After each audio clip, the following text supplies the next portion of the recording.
me aboye pa mato ensema ye babedi hu komoni bi awanane udim se transfer window no manya bie after so world cup ne ba na wie ensema training nyina ya transfers player we kwa ha player we omo tono player we waso onko awon komo sa na etodwa enti yenya be ye the transfer stories no e de bro na yetimedi hu enkomo enro anwumre ana betodwa sa Madrid 100 million na yazanka womodi person betimi enya Michael Olise no yazema de da dina sesa womu fi say Jean Diamonde wonu ye player womodi 100 million no ebetimi di atodenti yase womaka RB Leipzig so betia 90 million womu wi womodi 10 million e de aka ho na ni nyina kwa akoso 100 million womna mesi aka enfama Madrid yabe awon komo e wa ha ye de ebdo chosen so womu gu so mo sensa Morgan Rogers aba no ada arante de Mazon Lacroix so awie ne medicals na matete other players bi omo so ekwo Chelsea e don komo kakra ha ye nya trese ye de draw won shisha wo so na Manchester for the bisas na Manchester womu sign players na Manchester for yatiti abete na ne cha no mona mo kwakobo UEFA Champions League but Manchester said anya signing Pepe bia enti yaban so ye be Manchester won koma kakra ne ahwe sa so o metimi aye signings bia na eno so etimi aboaye ukọ Madrid so sign kakra medical ayitire jama but the big question aye bisa na no pay say whether signings at Madrid no Madrid trophies are wo fi so muntimi nje any team no fi say ntimi en compete so well enti wo mo di Jose Mourinho aba no anya bia with the signings at Madrid no wo metimi meet di omo pe Jose ebetimi mo good answer to obu problems ana with the signings are titia na a big question and no pe ye bi eho enkomo number 2 so kwa Germany another na Jürgen Klopp wo mo di adwuma na no as a head coach.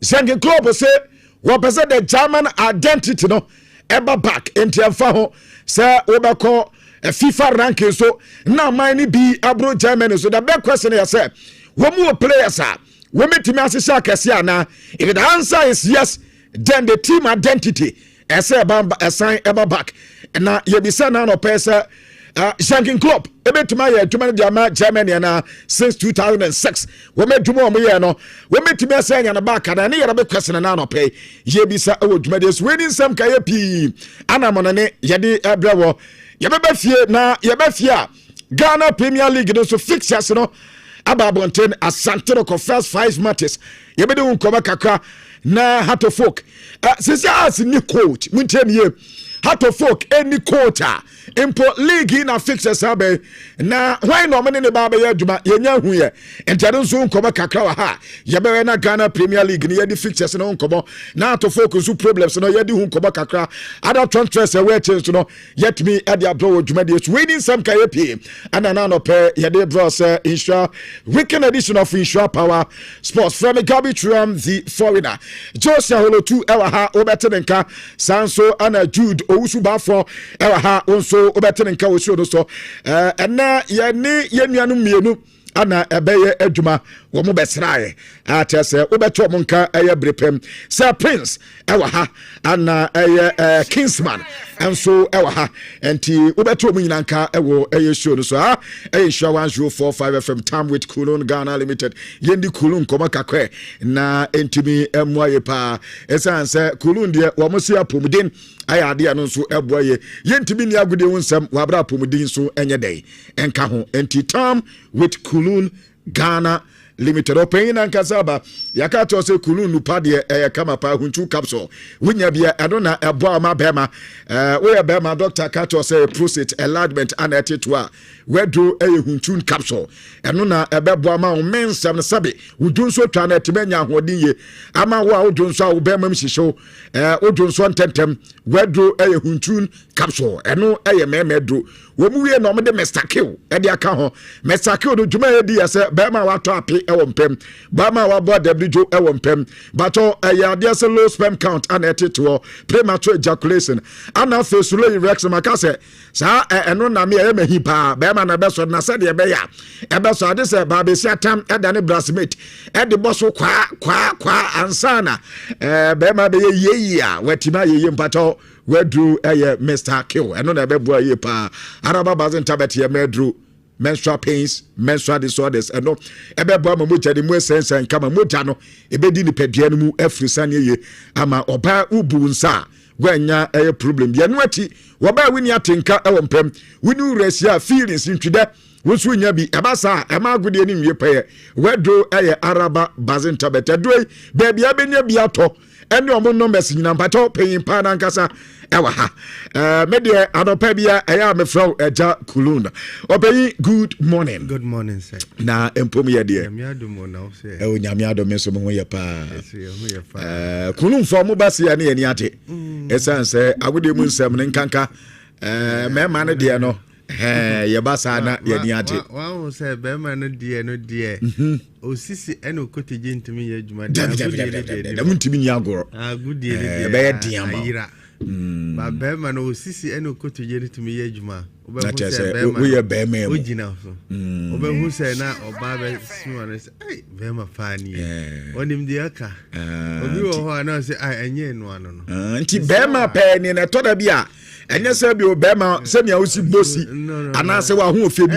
emo me gina osisi ene obema na ukotodwem ahonfe enkompa no so emum de obi wo ho ane ho nya fe beta adwuma obeye no mpa no so obe hu bema bia ohu na ana o se bema we di oni mfa so bia ba oba o da ne chi no ene ni mfa so di o di ne chi no ba o se na we di o supa nie enye sa okay enye sika sisia enye sika na mo oba ni niji okay sika ne ba wo ho wo ba hu sika ni a na na yiri fa ne chi bisa ho adentra waye mre so sika ne wo ho a na dem no so enkoyi a wo ba hu se oba ne tembia ne ninje so misre mi mema ne nyina o muntie mi anapa we okay be ma wo sika hwe wa pom di ho apomdi no ewo ahodo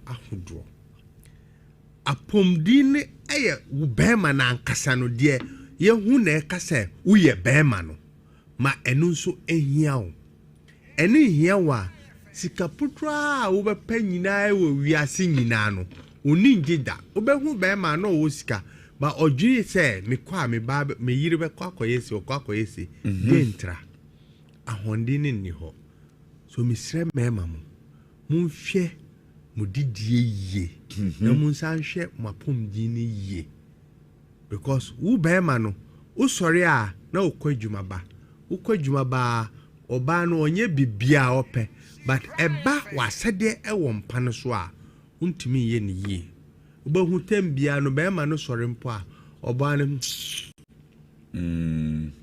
o bema no so no friend hu bema o ye be wanti sasam no ma bebre o se oti ho no se o ye bema bisa oba ne si de nti na okasa ba oba hu nipa no kuraka o sika but mpa no so ade no enkoyie mema bebre susu o mu fere se o mbeka ma obi ate ba misre wa fa hu enkobo doctors for say na me hu wo mabrabom de na mbe ya fa hu enye sa de bia ubebre na oba na ade akomo obi okay ubehu oba bia na si konongo kaya wa wonso a wonko na ase hu e kire se obu be no wo be ma no ukodem no wantima ye ne yie so misre mema bia de bia ye ka Mr. Kill no eboa because heba okay heba na edi ye wa den unuma ema how nyina ewo umoja kwan no nyina ye de ekọ because moja ne ntimi nsane ya wo behema no wo kompa no so a wo be ko zero because moja ne na timi pompe ekọ esakọ ntenetene ho na wo betima ho se wo ye behema no ba moja ne ntimi nsane ya wo be ye de ho se wo ye behema ana wo sori a wo sisi ye wo ya wo be ye de ase akompa no so akodi agro no yi ana okotodwe no sisi ano ma no pekotodwe no because wo be ma no untimi mbu okotodwe no be dey aye style bia wo mpe o sisi ano mo si style na eko na wo a wo da hot say dua no na o pese oba na ye adwuma na nyina 50-50 be ma ba ko wo a wo sisi nye wa okotodwe nso nye ade no so ayemre ade no nso asan ayemre kojoto atese we no o no eja oba no sunsun konkro no wadi ni nyina afa wa ho ade no so sisi ano te say wo be ma na o pese wo ye te say o wo de wo pese wo participate agro no susu ni nyina 50-50 oba no ye 50 na o so ye 50 ma wo ja ni nyina bo oba na wo be hu say oba no be feda okay ni ninje so sa no a misre mema no munsiesie mu ho sika no wo ho a siesie ho no ka ho uno oba ne nante wo be hu say wo ye bema ba wo be hu bema no oba ko choba no se ba ora mpacho mu fa nchine ne kakranka ho wo be hu no oba ne se onim se nchine nko ana ede enye nchine nko ana ede wo de awudidi no wo se nchina ntim enti yemfa nchine mu mfa ma aha no oba ne de wan ka se ono nso hia bibi sa okay no ka che se na onim se nchine nko ana ede okay enye nchine nko ana ede ye no kire no wagu ni ma se misra wo mema odi oba ne pieti se na Saturday se muko ba na wako didi shepe na wako fie na wako da ho hati oba ne be seresere be hu ana opia ko be me wura me ko haba okwa gi tot na oba okay wow odi hu omo gi tot wo ba okwa gi tot oni na aye omu plans awie because nim se oba wo be gini kwa untimi ye juma no so eji se odi ko mo obi fufuro oye juma no wi na odi last hour na ba be ma because nim se odi ahaya so mi sre mema no mi nko fa Mr. Kill no ebe boa mo pa okay enye se de bia ye ka no sisi ani nema ye di ewo ya brabom no bebre ehaye because be ma bi wo ho onim se adwane we emfata se medi oni de okwa na okodi obi susu wo onim ne blood group mpo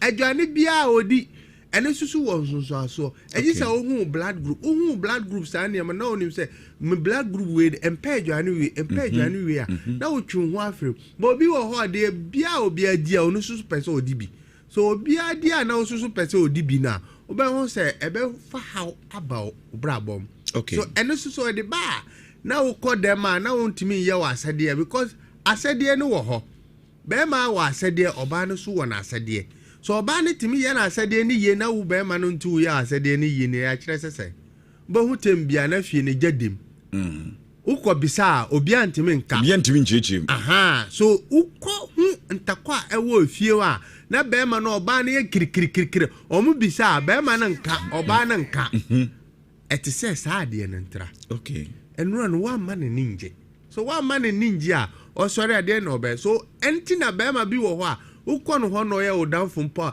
bebi a ne yiri be fa na edwa ne simpo a owura be ho because o pese be ma no hu se wan ye wa asede ye no mesusu mi ye me de ye untimi nka be ma o jano me yiri de sa na otie tem bi wo ho a otimi di mi sa agro no enya agro de untimi ye ne ntra so misra wo be ma bi a wo ho na o ta hu sanso so aso no wo fi a bisa wo ho obisa wo ho a wo be hu se ade we na achia ma embuye uko hu Mr. Kiwa wo be hu se be ma papa no wo sori mpo na otunyum ma o mi wura na ekono be ma papa nie wo be hu no si be ma nie enu an de mu ma mi ni age o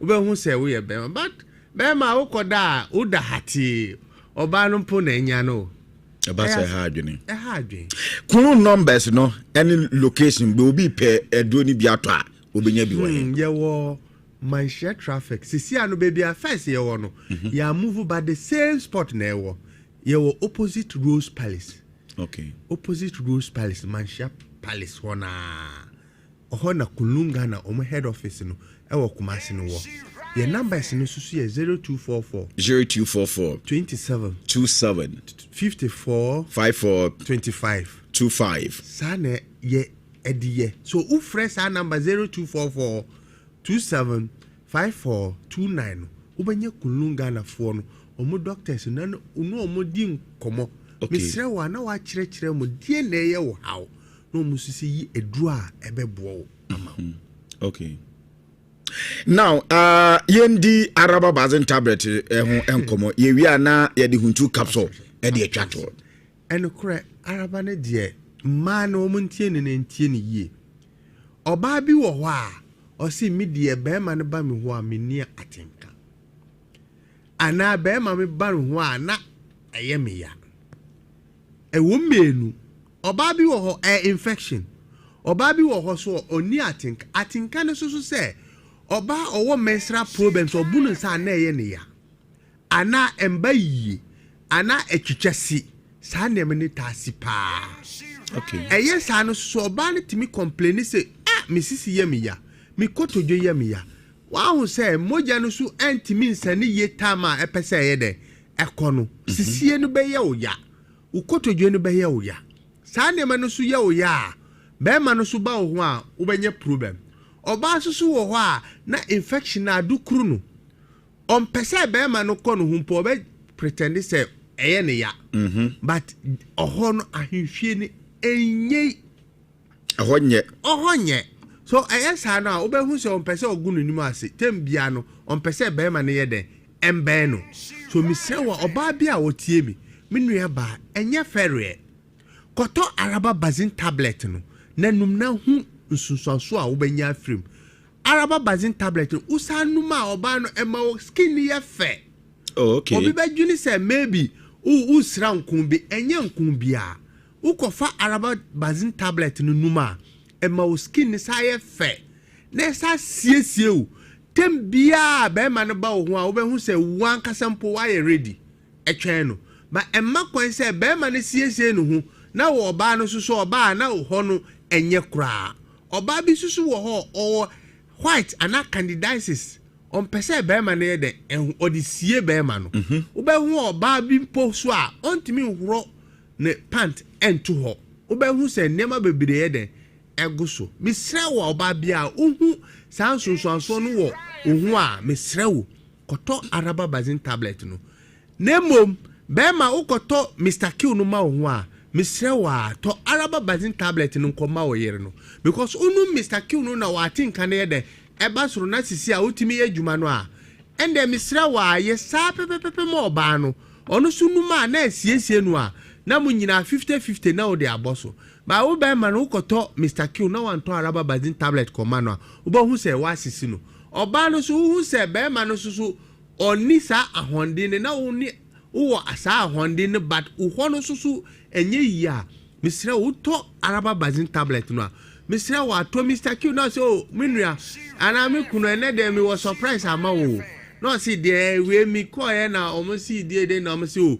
mami susu ntom ma o na o susu ye de enu fe be ma na adwen be ba no se de mi ye de bia no misisi oba no obe hu a na onu so akwakoye de onu susu koto Mr. Q no obe hu a na oto araba no e de ebe ma obi ko onu susu se oba haundi ne be chen wo de no so obe siesie o na uni ni nyina mu kohia na ye 50-50 okay sana etie ba oba bi wo ho a ofere onka but sade ne edukuru no misre wa obi wo ho a tam na obebunu nsano aka 2 days a no sha se esisa odwin sade no ho misre wa oba bia wo sa problem na mindwin hu araba be yi afre wo kwan no koto araba bazin tablet na ebe bua opa number ni bim na yemfa huntu kato 0244 27 54 29 0244 54 54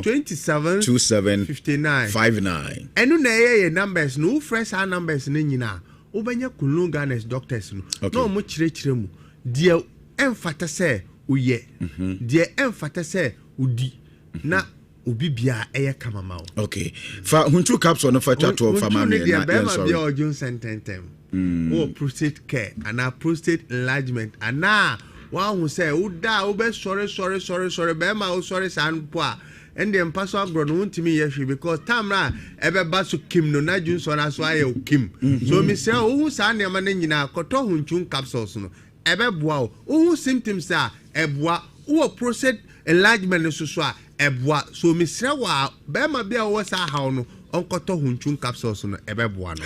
Okay, enti time with Kulun Ghana Limited. Yafa number dem fa ntwa to bi ma san wa sorry. 0244 27 59 59 29 0244 27 54 29. Okay. Well, time with Kulun Ghana Limited. No. Yanda Kulun for ACE pass edne. And so, Wamonso, Admi Amani Menina, I come when she say, who do Nasa.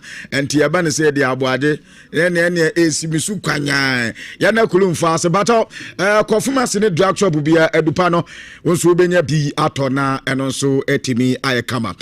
At the now, Yemedin Komakakra, studios na ye read the way see coffee na yakọ foreign proper na yetimi edit the foreign update no edi about medical ma the glasses how ye be see edit madi afa Joshua Olotu ewa ha Joe Betnas na afi yetimi edit nkomo ene free show esanse the weekend edition no na otwede nyina niema afa mu nyina de yentimi ni hu nkomo proper no na yede ni nyina ba ne na yetimi de hu nkomo sane ebe ma wo so wetimi edisa nkomo no enso bi ewo show so but the only thing wo me yese we be kwa job messages ewo YouTube and Facebook na yenso yetimi akenkani nyina ade about ewo bripem but I just the update about the big stories and nam wiem some mandate that's what mo Persian Diamande eno reporter eno enem wiem ave another be catch us Christmas Samavio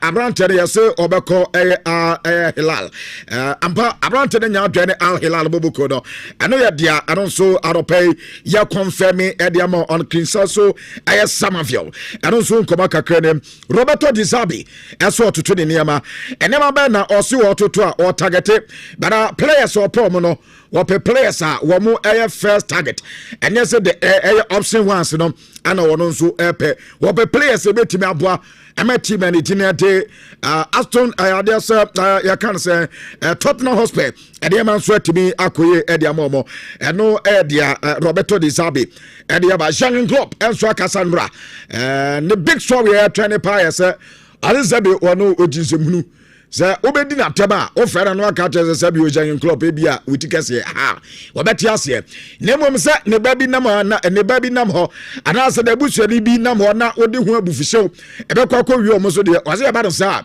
Germany aduma na no anu sa da no jaye ene skaben na mdi manu skaben no mfa no se mbeba no compensation se mbeba no compensation so fa ho aduma no obeja na at the sport na ano ye de no so eba ewo aduma de so ne ye kratire ede ama Jurgen Klopp enso de no David Ancelotti aya Carlo Ancelotti ba oze wo Zidane wonim na the age of 8 ano hu Zidane wo Juve tamana ne papa aduma ede ema Juve wo gidie se France aduma no obetima yen very simple kra ede de eba ewo aduma de so now Joshua Olotu enya atenase yeni nkoba kakra Joe good morning Gabi na embom design nyame adom bia bako na so nyame adom nso me ya pa yenya aba Saturday stars yes yenya aba enso aba de ede aba minim de ntia fatilo nza wa wonim de aka ntia be manasre wa wonim de aka ya be manasre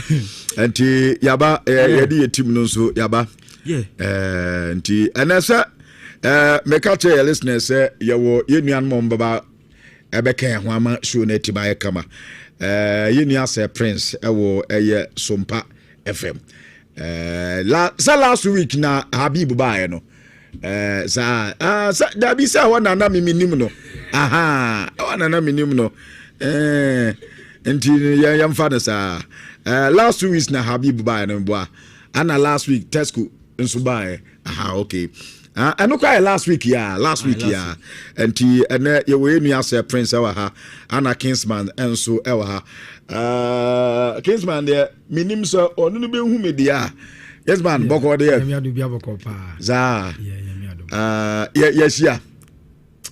Yes, I'm then really show. familiar, but Sir. maybe because honestly. Okay, and But I mean, say, is it maybe Sunyani? Yeah. Yes, Sunyani, the ABM. Sunyani. Oh, yeah, definitely. Moonlight FM. Yes, definitely. And you know, as a friend, so yes, Sunyani boy. And also, there be a kind of say, Kingsman, I said, I'm making Kingsman, yes, Sunyani boy into also, Eba Besrai and the prince. Na to say trade am ponya ko pa darum you got it na ko yes me shift kakra nti ba me shift kakra na emu na enkomo bi we dey wie be di nkomo bi no ana kwa me frame ya say wo dey wo sa de na amoye na me say de ade ne ye na me say o kwa me bibie ne achi ti yaba e be di nkomo kakra me kwa me o ne hoye no enre chi enra o mi shia no want to obi za say no hoye ha kwa o say hoye already yabe abuja yaba so ye be di nkomo kakra e wo show no so anti ya no aja messages na ya kin card mama me share from Joshua Olutuo Joe ye ni nkomo kakra the next 20 minutes nyina ya wo dia very well ye near listener seat you ye ni nkomo Gabi say over the last 1 week the biame betna ha a transfer news na ya medeba and there's a specific reason for that. Okay. When you are in the transfer season, the news no about very, very, very thick and fast until 1 minute. The next minute, when we say not update about, you see, assume see a free club we echo a different club, and it's very important say ebema yeti fono atinye maybe asi concerning the deals clubs no close because Gabi in this particular window no. It looks like we are going to see very historic things already. Yahu Brandon, Morgan Rogers, sorry. With Aston Villa, Oko Chelsea. And I think so far that has been the biggest transfer so far. But it may be air kosu. Different clubs across board. Gabi, enra as at 11 p.m. Enna eba abonting say. Cote d'Ivoire for Branty F Yon Monday. Real Madrid for Atiska 100 million euros. Our Modesha Abrante din. And they want to sign him ahead of a season na Eban. Na Jose Mourinho aiding Komobi. On say Real Madrid must start pre-season and they are already, doing the activities. Jose Mourinho share modern ball for players now or at his disposal. No. Any bisa na simbi. Say players now. We need some reinforcements in the team. Also, of course, more pacey players in the team. Inti player or tumrika say your bobo on the wings no so obet me tumrika nya ball no cross it into the box.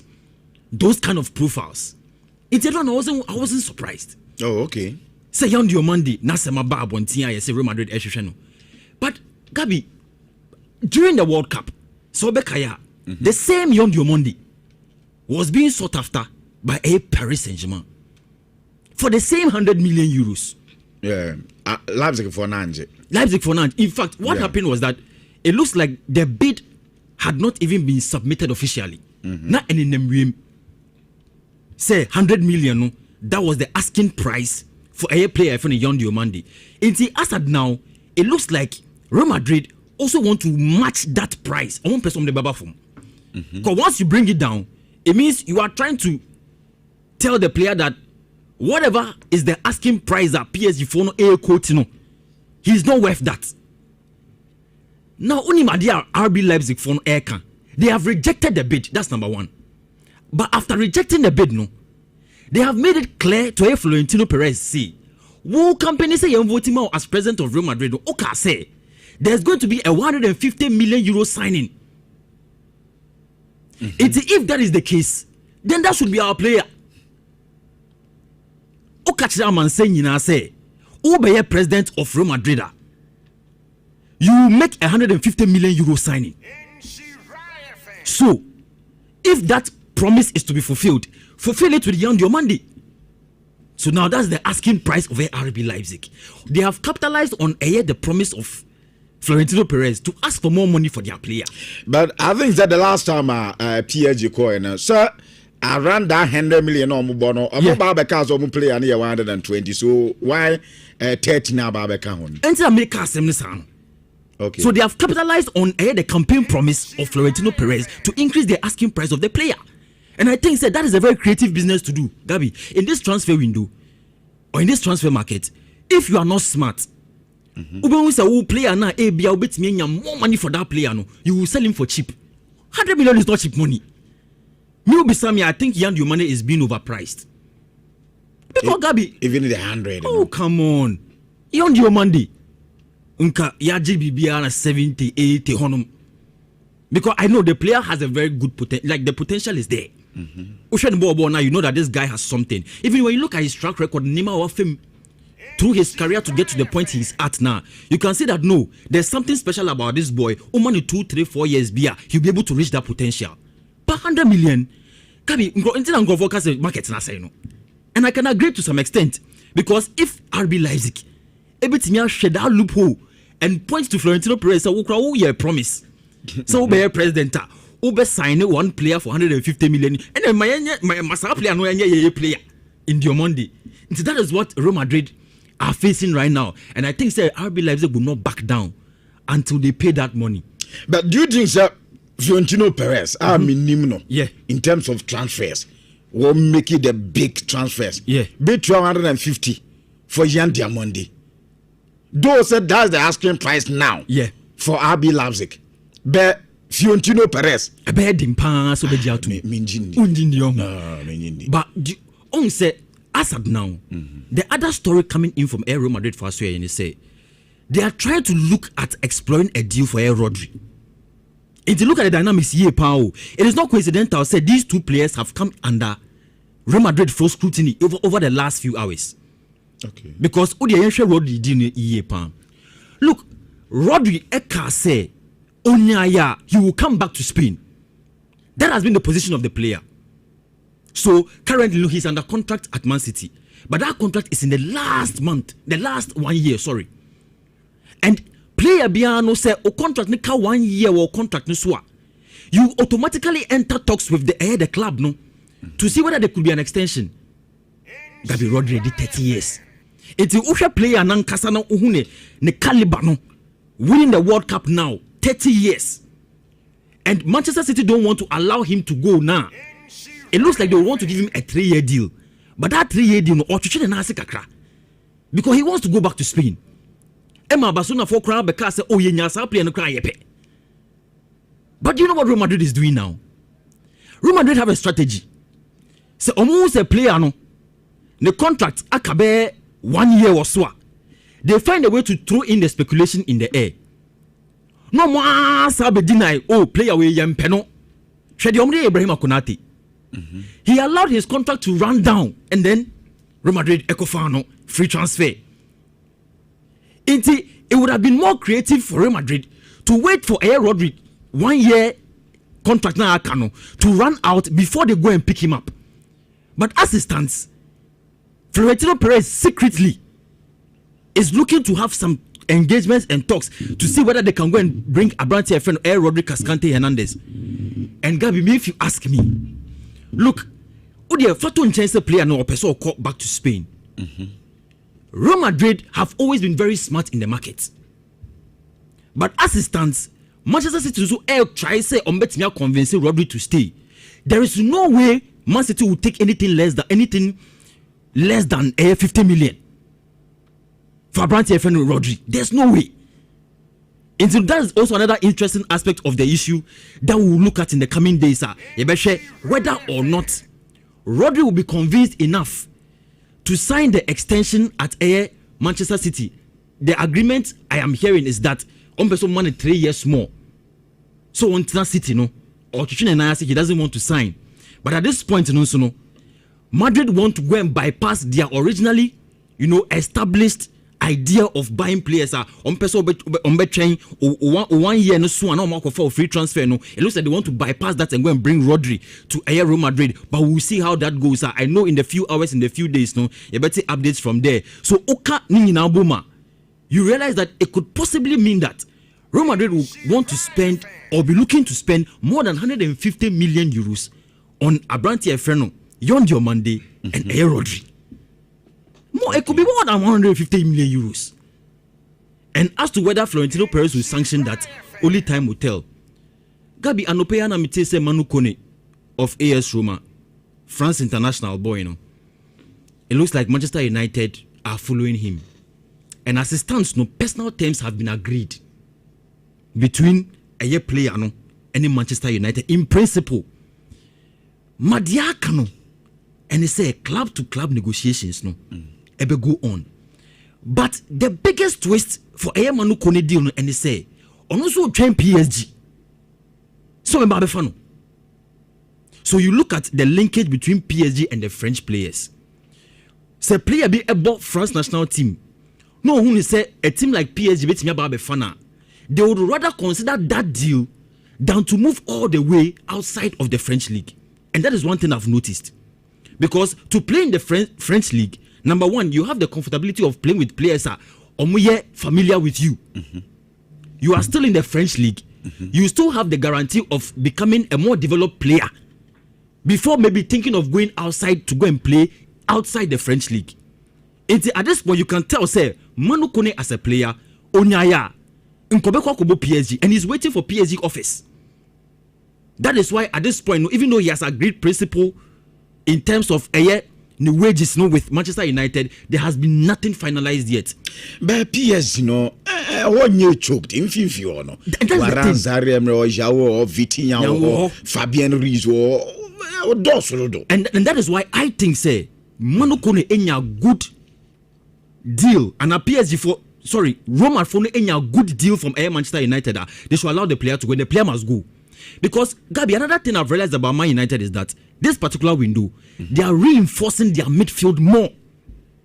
As an emphasis, more on midfield, and I think it is linked to Michael Carrick philosophy or person of Manchester United. Originally, he was a midfielder who played for United. And when you look at the kind of structures that he wants to build with the midfield now, it is something that we want to see happen. Because look at how Okofa Yuri Tilleman from Aston Villa, number one. Yeah. Okofa, Chelsea for player Andre Santos for 50 million. And I think that even if they didn't have any idea or target that they had in mind for the player, on common team Kofasa player for over 50 million pounds. Because player know the kind of baller or bomber at Chelsea, no one a bad player. A woman said no one started yet. Yes, of course. But he was a very excellent player. And for Chelsea to make that profit on his sale, it means Manchester United have a plan. And you see that is what he wants to do. In FIFA, he wants to reinforce the midfield. But I'm sure players like even Messi Mount may have to leave. You can imagine say, the Manu Kone abekano. Manu Kone boy a World Cup, no. Yeah. He was super excellent. So we want to see that kind of transfer because I think say Manu Kone has a better chance in Manchester United than going to PSG. So Mami Mr. Manu Kone and Arsenal so the sign and also akusi. For Arsenal right now, I think they are prioritizing Bruno G transfer. Okay. Because they don't want Chelsea to hijack that deal again. Already Morgan Rogers transfer. Arsenal were in pole position. Arsenal were asked to bring the same amount of money at Chelsea and then they said they were not going to increase anything above 100 million for Morgan Rogers. And at Chelsea found who in term for Morgan Rogers by 470 million. So it was their loss because if you really value the player, you will spend that amount on the player. And if Chelsea bypassed and went to pick that player, then it means Chelsea also realized that no, the player is going to be of value to them. But as it stands now, Newcastle for Bisa for something around 80 million for a year. Bruno G from Arsenal. 70. Now 70, no, you already know that Newcastle, they have become very stubborn in the market. Gabi, Obiano may be in the Premier League. And do you know why? It's because of the Morgan Rogers transfer. After the Morgan Rogers transfer, Obiti Elliot Anderson transferred by just 1 million. No? It increased the ceiling of players and their value in the Premier League. So per Premier League proven player, be ready to spend nothing less than 80 million. You will have to spend. Bruno Guimaraes, what did 28 years of Gabi? 28 years player, costing 80 million pounds. 2, 3, 4 years back, and KB are 48. 52. Yeah. That is how much you will get for a player who is 28 years and above. But today, we are buying those players for 80 million pounds, Gabi. So think about it. Steve Parish, chairman of Air Crystal Palace, after that deal of Morgan Rogers, money clear to Chelsea from penny for through Bedad Egbali say, look, yeah, player now more cast emotion in Adam Watson. No, we will not sell him for anything less than 100 million. We will not sell him for anything less than 100 million, Gabi. Adam Watson. I agree, he's an excellent player and I give him all that respect. But if you want a player of his caliber in your team, I don't think you have to go and spend 100 million pounds. But after we saw that deal of Chelsea for Morgan Rogers, also there be that whether it is you or any other team who is coming for Adam Watson, you will have to spend more than 100 million. It will be maybe. And that's the situation in the Premier League right now. Okay. Gabi, Anopeya na Diarrio, Kuwakra Tai or Spain.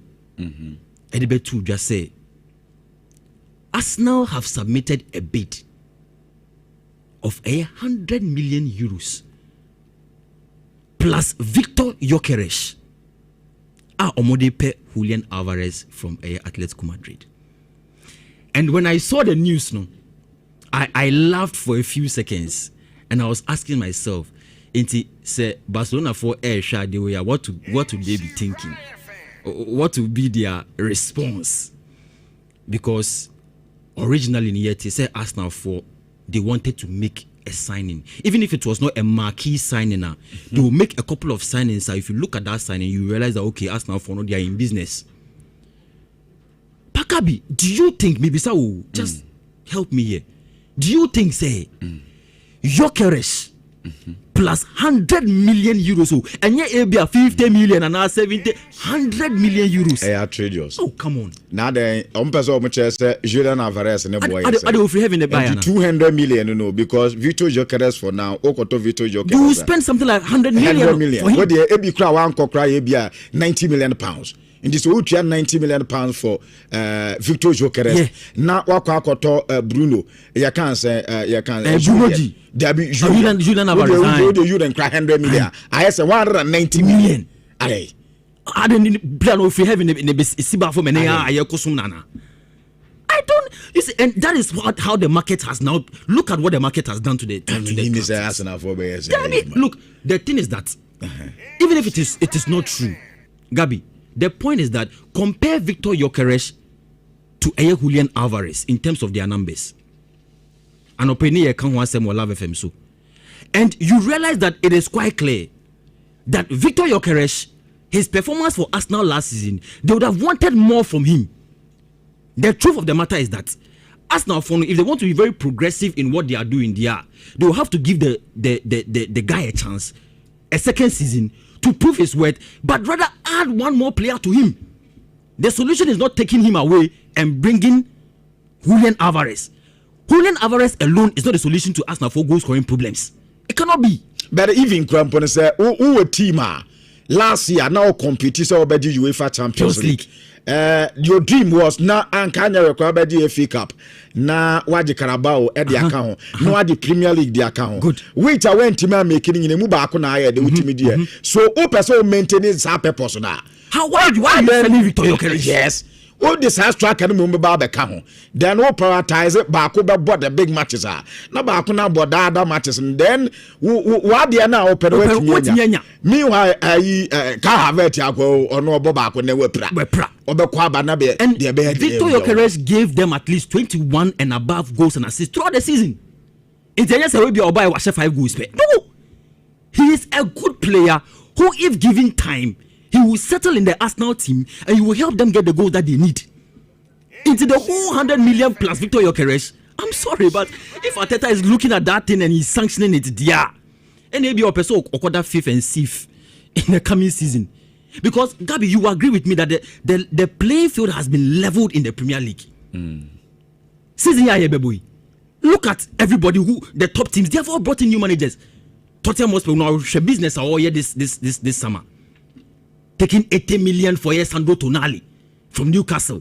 And Okra can be in Newcastle for Omenu Mebieno. If they sold Sandro Tonali for 80 million, Why wouldn't they sell Bruno G for over 18 million? Do you do that? Chelsea in Xabi Alonso went in for his marquee signing in Morgan Rogers, 117 million. Michael Carrick is making signings.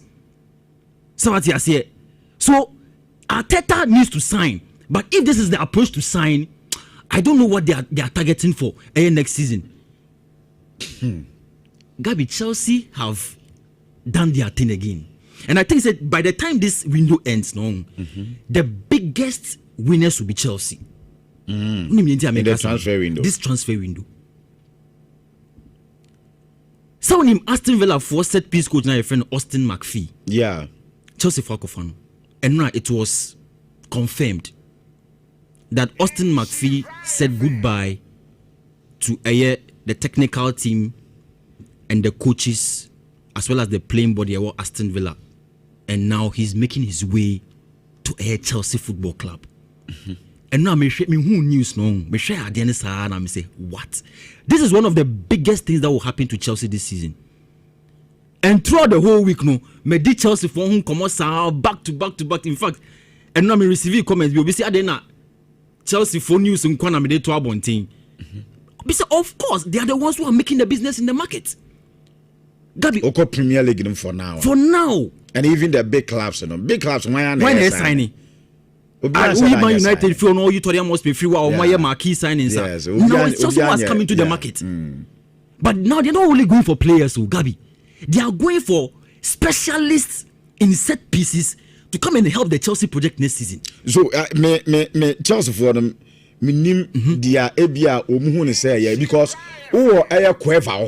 good. Which last season obi ehun say Chelsea compared to the previous years na ya kind say back we were on Pamasa na omede enjo Maresca ebe. That's Pochettino. Compare that time ni nyina ya ba. Chelsea set pieces na sesa. Obi agidi ye pass Bruno Cueva ba no. Niema ye kama under Enzo Maresca. So loophole no ye there intia. Is it their Arsenal for ni ye intina? Chelsea Arsenal kofa McPhee dim ne ba be kan wan as say. It is partly the thing, but the point that must be emphasized and it say Oshe modern boy Austin McPhee Aston Villa na. He helped Aston Villa to score 29 goals in all competitions last season through set pieces. Okay. That's number one. Number two, and I say he's a specialist in that role. Into Oko coaching school, no, he didn't just go and study coaching, but he decided to specialize in a set pieces. Okay. Now, when you look at the track record of Austin McPhee now, he went through a certain order, a certain rank. Maybe he was at House of Midlothian, Scotland national team. No, in fact, in Prem P, he cannot only Portugal for a year, Juma, off season. Club teams no echo in recess. Then he goes to Portugal national team to go and help them coach set pieces. So the experience and track record that he has built over time, no, and the success rate of all of those things that he has done. And then I'm on the credibility now. Say Chelsea for no person number. And when you look at what Xabi Alonso wants to do with this project now, he doesn't just want to build a team that is highly expansive or mobile free-flowing football. He also wants to have specialists who are going to specifically help the team to score goals. Okay. And there's also one thing that Chelsea, it has affected them so many times. And then since 2005 to 2025, Gabi, every season between that period of 20 years, Chelsea conceded more than 30 goals in all competitions. So, Xabi Alonso no bar. And you must say in America, how can we reduce goals as well as scoring more goals? ABR, the set piece that we are going to use to score our goals wouldn't be the kind of set piece that Arsenal for any show goals. But by the time we are done with the league, you will feel the effect of Austin McPhee on the team. Okay. Now, Okokabom with Cueva now, it tells you what Chelsea can do next season. And I honestly think, Gabi, what we are going to witness next season from Chelsea, is something remarkable. My name is Omeno Nusuewi, Dan Akabako. Quick one now, Memfa. Me general one whether the German team no quick one yeah main query. Say Liverpool for no, you are not really hearing of Liverpool. Yeah. There are a couple of things happening there. I think that Liverpool for now are very careful of how they do their recruitments. Oshaya last season they broke the British record for transfers twice in one window. Wabra Mokofa, Abranti friend Alexander Isak, bought him for 130 million pounds.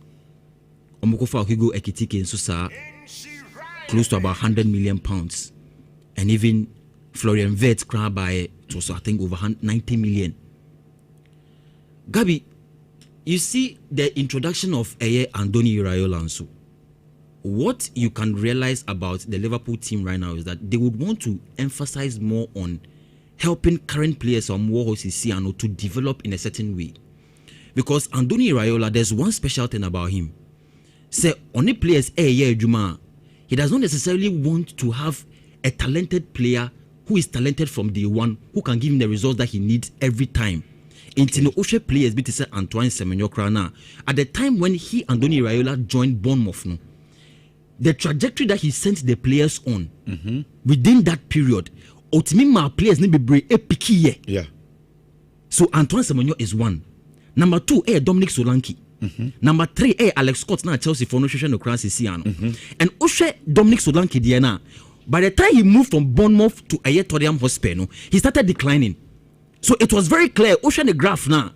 When he was at Bournemouth under the leadership of Andoni Iraola, there was a certain projection with his progression and development. Okay. And that is one thing I think say Liverpool Fokofa Andoni Iraola so Ombe Kochi Omono they wanted from him. At this point you realize that there are some Liverpool players who were not bought for expensive amounts, but they are going to be part of the team this particular season. Okay. A bit to say Conor Bradley mo, Curtis Jones mo. There's a need for Andoni Iraola to carefully examine these players and help them to go on a certain trajectory obe coach omo successfully and progressively to get the best out of them. And I think that is why we are not hearing a lot from them in AXA transfer market way. A quick one, the appointment Jürgen Klopp for the German national team na Menko Kingsman so. On say Germany focus for Jürgen Klopp no. I honestly think that they had to convince him to join them.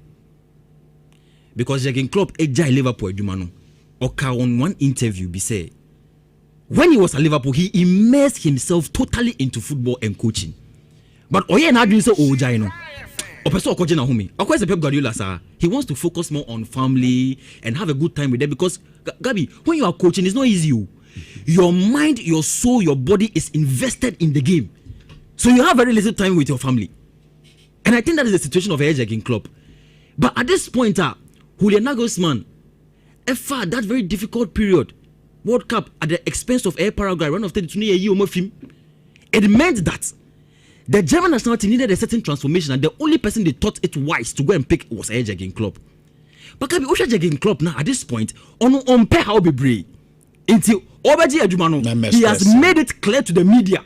Masa, mudi matema, and one is a major manamo, Munya me come baby. Men passing bia, Adam with matem, ebedi me family atem. Me judge manako no severance package me pay bia come 3 years contract and asika also 4 million munchia misika mame debi on baby bia we judge manako kon baby na ne no nya on kan because we dey anya dey atem didi ne member no tie. So that is why he is speaking to the media, not the fans. Because say it the attempt every media phone air bar it forces the fans to do more. So the media need to be very guided in Germany because Gabi on himself Julian Nagelsmann, he was subjected to a lot of abuse. A lot of abuse. And Abia not went in for himself. But Klopp will make sure that because look, coaching a club team is different from coaching a national team. And I think he wants to make sure that the right things are done for them to make some progress. Okay. Me say me ko Kingsman so me wi ana mabasa prince so fie ni aba bi wi ofie na fie yetimi edi local no so nkomo kakra. Me be wi ana Kingsman so me nim se bia you better the work nankasa for Jürgen Klopp Germany no so betimi aye and as when to me the prelims in the say pre once in the Jews and here from that so you better also from better they are also where you so me before then and sana dia ka bia so etimi atwa so but me wan kwa baby good morning. Good morning, Sir Gabi. Na say mpom ye dia okay minim baby Joshua dia fa won so o dia fine. Okay, sir, my yen chat here for na yen shase ninkomo. And you see, one thing I love about football, memories are na football edeba. And minim sa adi bi wo wiase a edi memories ban temchen football. I don't actually know, but I know football. Let me take you back to your story. Unim said 2025 Madrid boy La Liga game against Leganes, and that game ended 3-2. And the other game now, there come an 18-year-old guy who was playing for Leganes. He was doing very well. He was so instrumental in the game that he wanted to change the game. At a point in time, on your shot on target back on, or force a corner kicker after Sanamari dashed train on car. Leganes had to come and obey 3-3. He had a penalty. Yanji and Faman, a very controversial penalty. And Kylian Mbappe ball free kick. Right after the game, this 18-year-old guy was in the news, sparking tantrums, cacophonies. Said Madrid, you hear the mom after game interview. No, he can't answer. You happen who say like an Isako postis akolano. An interesting story. Right after a year, Real Madrid is preparing 100 million for that guy. You on their Monday. The story na yekan. So a guy in 2025, the first professional game he played was against Real Madrid. After that game, Okwabonte say yanye penalty be a mom, and now, like they said, Real Madrid, that's what football brings to us. Interesting story. And you see, Paris Saint-Germain was in the news, and as when we the very first day that you on the Monday kick the game in the World Cup, and a team started say ban. And Gabi, do you know say Paris Saint-Germain started here, and a Real Madrid have a boy room. And what check here, the moment Kylian Mbappe joined Real Madrid, from that day till now, the transfer tussle and transfer bid between Real Madrid and Paris Saint-Germain are very interesting to watch. So time immemorial, you see everything about Real Madrid, Paris Saint-Germain be blocked. You see João Neves beba, Yemanen ko. Rodrigo was on the verge of joining Paris Saint-Germain, Madrid demanding back. You see Vini is no more needed, he's joining them and they will not even allow him. So between Paris Saint-Germain and Real Madrid, currently in the transfer window, from last season till now, the fact that tussle, I enjoy anytime a player is going to Real Madrid, PSG will hijack, vice versa. Into the next one, Brandt and it's Jean Diamonde. And you see, Yamati Fontia currently, as we are speaking, say about we history and success, Ifima, for the past 4 years till now. Paris Saint-Germain is having everything that they can use to entice a player as Madrid can do. And I'm repeating, success, any history. You found to change. See, I can't anything I'm married to entice a player behind a PSG will be. In terms of success, it's likely they are about on the verge of dominating Europe again. In terms of finances, some will be. So now, because the Paris Saint-Germain and Real Madrid the player, we need to carefully analyze because they are on the same pedestal. And the Joan Diamande to Paris Saint-Germain is just an icing on the cake. Gabi cake in a bit without the ice, but I fire the ice and better so. Paris Saint-Germain just want to show consistency by bringing Diamande because already flanks are packed already. But Joan Diamande to Real Madrid is a real business. That is where he is needed. No crap party say only say no why not just move to Real Madrid. We will not talk about this transfer. Because on anything can be only say. Yeah. But because only say deal na tight, that's why we are talking about this one. And now we have a saying in our local adage say, "Okoto so tumfo ni bu bibia." Baby obo pampa no. Yes, that's a transfer window. No. Madrid yes sign is be. But the big transfer news are anadi ayati be no. Is subjected to one area on the field. The France. Thank you. Yes, that's it. Bakola din amfa. Yebeti only say din amfa. At a point in time, Duza do a big crab fame amfa and a Nhyira on Monday. So me teacher Becca Chem say, in any rumor there might be an iota of truth, and maybe this time is serious. Oh, check it last season, Real Madrid team ne boy now. One place less in terms of creativity was the right flanks. So the burden was on Vinicius Jr. or Cretina Yejibo. So Real Madrid and Jose Mourinho knew say if you want to dominate, they must have the player there. Master Antonio Bebobi, it didn't work. Rodrigo in and out. You push Ibrahim Diaz the Koye and on the right side. So it's a real business that Real Madrid want to do. And I need your man dino etimiaba. As to so about Betimia Feti or Betimiabo might be a different conversation. But to the Real Madrid fraternity, it's a deal they seriously want to do it. And the BM Obi bisa question say, and I think that no news in the buy no question will be bisa say, Oko Paris Saint-Germain, Oko Real Madrid, he fan a bebwano. You see, Diamande is still developing. And as some year can in any say, Oko Paris Saint-Germain, maybe he will be given the time to spark the G. But at Real Madrid, it's a start and a play. Currently, as we're speaking, Ochake transfers are Jose Mourinho in Real Madrid. It tells you something. It tells you they are already taking winners and experienced players. Because last season, Omokofa Abranti and Dean and Evanstantueno Anfa. Yeah. Then Hoyton Anfa. And Alvaro Carreras. These were potentials. So this time they are going in for proven winners. In Omokofa Dumfries, a player who dominated a Serie winner in Italy. Yakofa Konate, he has seen it all. Bernardo Silva. Gabi Thuram, he knows how the stage is set. Na Yepe Rodri. So the Amanda should put in mind, it's a project that club friend Real Madrid is here. It's a start and a go. So unlike Paris Saint-Germain, that's the coach will give you that adaptation, that settlement for you to adapt to the team. You can't say same for Real Madrid. So if he's coming to Real Madrid, also where the pressure so that he can prepare for the job. That is one thing I'm interested. But Senator can in common how threatening where the flanks, how flamboyant, how pacey, the balance or the babano. If for now, we must have the candidates or the right flanks. See candidate Dawson and Nana Joshua can transfer market and I polluted already. You can't say you can now. You are being hypocrite. Exactly. From last year till now, una transfer window year polluted and starting there. So if you're better car, I will be very hypocritical. You who players be to talk money price be and can't be doing it. No phobia could be there. That's how it goes. But currently, as we're speaking, your mandate to Paris Saint-Germain is just an icing on the cake, but to Real Madrid is a real business. Then comes in a question and Amibisa. But the kind of signings at Madrid, and the coach, Juventus here, will Madrid have their total? More every season, no munya.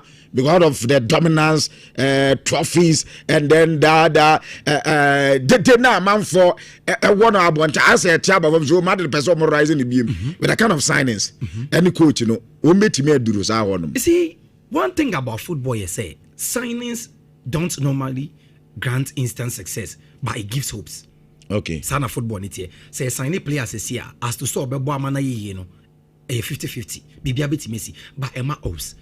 Check the transfer trajectory Real Madrid in this season and they compare last season. They are taking proven winners, players built for the big stage and winning mentality. So it tells you, say, with the discipline, Madrid can do something. Okay. And with the coach, so signings are better than it gives hopes. And how proven these players are, how serious winners they are, I can say it can grant instant results for them. Let's move on. And I can't remember, say, me days at school, now me will be a parking kind pass, or me kai will be a kind. I say, at what point do you confess? The Gabi point ben now any power confessing. So why ya di be uncle? At what point now confessing? You will be or better my accusing answer.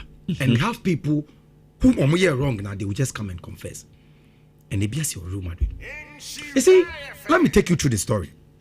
Federico Valverde and no Akokan, Sembi said, this is the time, and with the picture, Real Madrid is ready to win trophies. It's a time we will bring the happiness in the faces of the Madridistas now. Wow. And before Sandro and Comono, now last week, Wasiako this and Comonabi. So in just 2 weeks, Federico Valverde granted 2 interviews. And in the interview, he's talking about Real Madrid winning again and a whole lot of other qualities. And so we have visual communication. We dive deep. We have what we call cognitive thinking now. You will see, say, in command Federico Valverde, there is one thing, sense of acceptance, and what we call psychological surgery in Federico Valverde. In command Valverde, last season as a leader, they failed woefully for Real Madrid. In name primping, they are well prepared, and this is the moment Real Madrid are going to win trophies again. In community. Last season, so Biasa said the problems of club Real Madrid. People will start mentioning bad results, trophyless in Nema. That was never the problem. But Sab trophyless in Nema was a victim of circumstance. And I'm repeating. Ubisa Real Madrid, Nibiasa, what were the problems of Real Madrid? They will start mentioning poor performance of the players, this and that. Now coaching in Yadi. These things were victim of circumstance. The circumstance this our results was indiscipline. Both on and off the pitch. tactical indiscipline from the Real Madrid squad. And in the dressing room, the guys were not disciplined enough. To make why you know clear, no, I think I'm say Benzema. Ebabeka say problem at Madrid. Have it, and I say, was it Luka Modric or Benzema? Ebabeka say problem at Madrid. Have it, say player be who in the position now obo. It's just Benzema. Yes, Benzema. So that is the problem. Yes, thank you. And to Uti and Sema Valverde can na Gabi. I tell myself Valverde accepted say last season. Now boys in yet discipline. They failed the Madridistas and now they want to do something. And you see, Nensem no can me describing three things. Now Valverde as a captain, I what we call ego deflation, accepting mistakes. 2, cognitive refraining. What's young say as a leader he failed Real Madrid. Then 3, self-efficiency. Who didn't play about one? We now maybe highly disappointed in last season. It was Valverde. Valverde as a captain last season shown say he lacked all the leadership qualities to lead a club like Real Madrid. Yeah. There was not a single moment that Valverde shown leadership qualities. Now Valverde too late now as a captain and a Real Madrid must stand to etimi fight coaches. Tin hoisimo etimi create tantrums every all the camps. Yeah. Yeah. And you, Federico Valverde, you had the pain and the chance to play with Luka Modric, Toni Kroos. So you know how the trajectory go. You play with the big boys, Benzema. So the time a captain ban when man control. And let me say one thing. Now me Adibi Asheringito. And it was very evident. When him said Valverde, he never inspired the guys. Let me give you a clear scenario. Say players say Bobo. Real Madrid team. Then time ana Benzema mo captain, Ramos mo captain. Na say ya said Real Madrid one. Omo fi Bernabeu dressing room ba. In the line of Moban, you see they will come first. Second, Obo was a captain like Kasachiro. Were there a point I said Real Madrid dressing room ba. Valverde can be to as a leader. Ya person be come back now. He will be at the back. We have intrinsic and extrinsic motivation in the football play. Valverde possessed none. He was just a normal player, even on the field of play. As a point in time when the ref is going to mean communicating. So the Madrid team with Valverde as a captain become normal because the captain who say he's a normal player. And now as we are speaking, Makacha says Valverde, if he's ready to play, or cast of best sacrifice here, he's the only player in this world only here training. Yeah. Valverde cast of for training to for maybe I didn't bet to your send the pen. Thank you. And it goes in say military say the anger of a soldier is more important than training. Be na Valverde. Say Valverde can say coach and Ancelotti first season he will just sacrifice for you. So it's far better say Valverde at Tennessee. Now the problems that Madrid created now the first time now for the past 2 months they be Madrid news say player ne coach the way indiscipline. So Valverde at Tennessee, I retrospect and say these were the problems of Real Madrid, and now they are coming to change. And advice I did Valverde say, coach now need be Gabi say Valverde ni Madrid for team Jose Mourinho. He's the first coach in the world. Yeah, he assistant coach be. He wants his captain to be the assistant coach. Any team Jose Mourinho ako, our winning Larios piano. Check the captains, the leaders. You must have the second Jose Mourinho on the pitch. Possess the same demons as Jose Mourinho. And Timidobako 2004, at the time, all winning Champions League FC Porto Monaco, ne Hoye Costa ne captain, El Bucho. The beast. Mourinho Nabakacho said he was not a captain, he was a father. He was a leader. He commanded respect in the dressing room. Even about Chelsea, 50 years old, Premier League, giving them that 95 points, conceding only 15 goals. Hey, John Terry. He need all the introduction. At Real Madrid, Iker Casillas was Mourinho captain. Even over Inter Milan 2010, that's rebel. A half years anati, a player who plays 700 games at West. AS Roma, it was Pellegrini. So who check the trajectory of Mourinho? He wants captains who are leaders, who possesses and command that respect.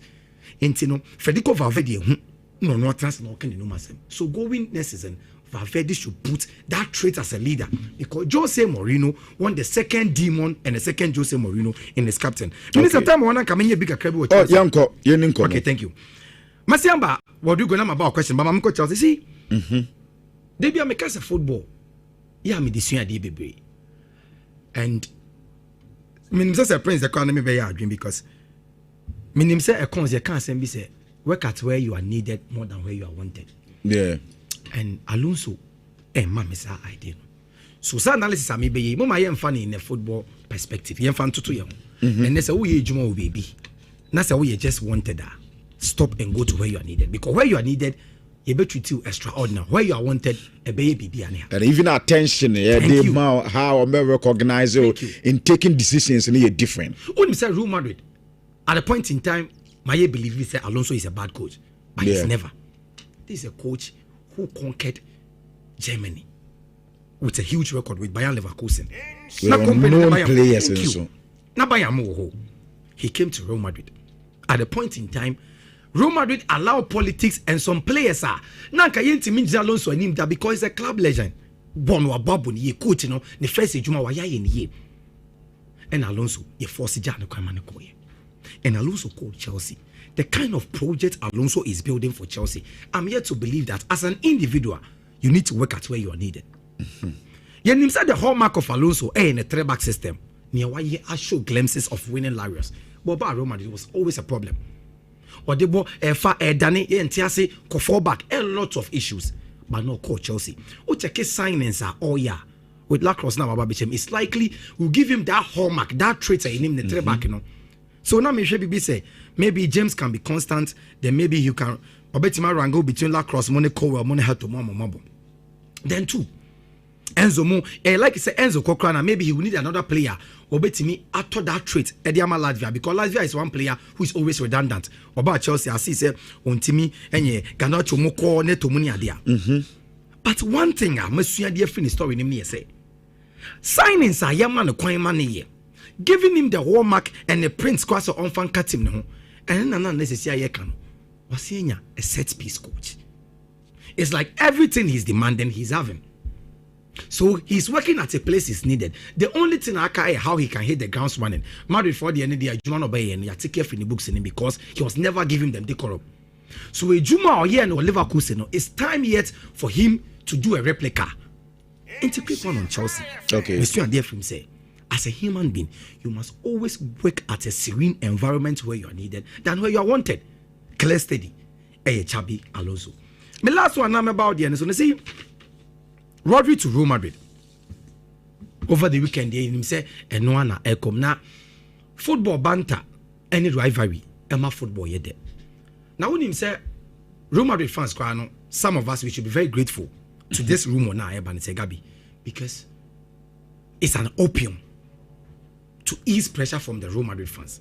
Okay. I repeat, the transfer now Rodri Nyama Real Madrid Kekekano has become an opium that is easing pressure from the Real Madrid people in the sense that on himself because of this Rodri transfer, the very day about World Cup, I did change started here. Ama the pro football banters say there is a football club in Spain now, more 8 players at the World Cup. Nobody's talking about that one. Can you woo Kruma? Minister make a wajun ha. Can you Kruma? But because of the transfer banter, Rodri Babane, Yempenini is becoming an opium and everybody is focused. So you are winning that battle. Mesokramadre Yabas. And we need say. Say I'm the man the 100 million and person Cotiano. The same thing. Thank you, politics. Remember how? And if in the first place, Adebakwa, I say, I opium as severe from banter, can intimate transpino, get the pressure by Roma team.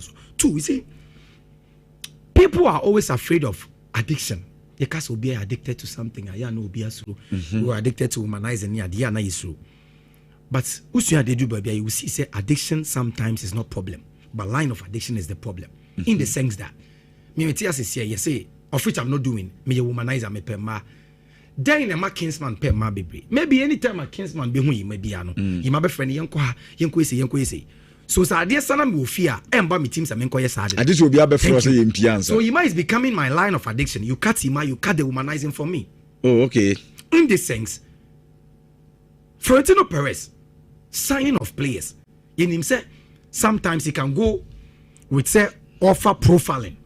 But whenever the line of addiction comes in, that is the politics in transfer. Listen very carefully. Florentino Perez and Real Madrid signings is either they are doing the line of addiction, that is politics, or they are doing profiling. Ebina basic Rodri Dienso. The politics are Rodri didn't say before say about better the presidential election. Any one candidate or catch and say so now we near Bana or the Rodri Beba or the Ellen Holland Beba. So in the mind of the Real Madrid board, and a reporter said, division because Florentino Perez and the gang believe he said Rodri is having a soft spot for Rukemina in some no kind. That's the reason why now Kopes Deneba. And you know Perez to be that politician. So the line of addiction has started. Introduce Akwana or transfer no in a proper profiling. Then I'll be no, let me go with the politics. 2, Ochakin age 30 years. Price done so. Then let me use what we call the communist inferior tactics in football. Debio use or the BD or the BD Paris Saint-Germain for Mbappe, Bernardo Silva, or Bertrand or before fee. You play away Chelsea the same thing. Marco Correa, thank you. Yes, swing. Thank you. Rudy got the same thing. So the line of addiction of Florentino Perez is still here. It's either he do politics or he use the communist inferior tactics. And now Rodri you know. So Rodri you catch yourself born or befiti and answer on bar or the injury to Nhyira. He's a proper addition in the Real Madrid team. Yeah. And then I make us say na me kra me who say Jose Mourinho can use him as how he used to use Michael Lemoniade. Rodri Beba Obama what we call he can be the anchor and everything. And Adeba come on for refi.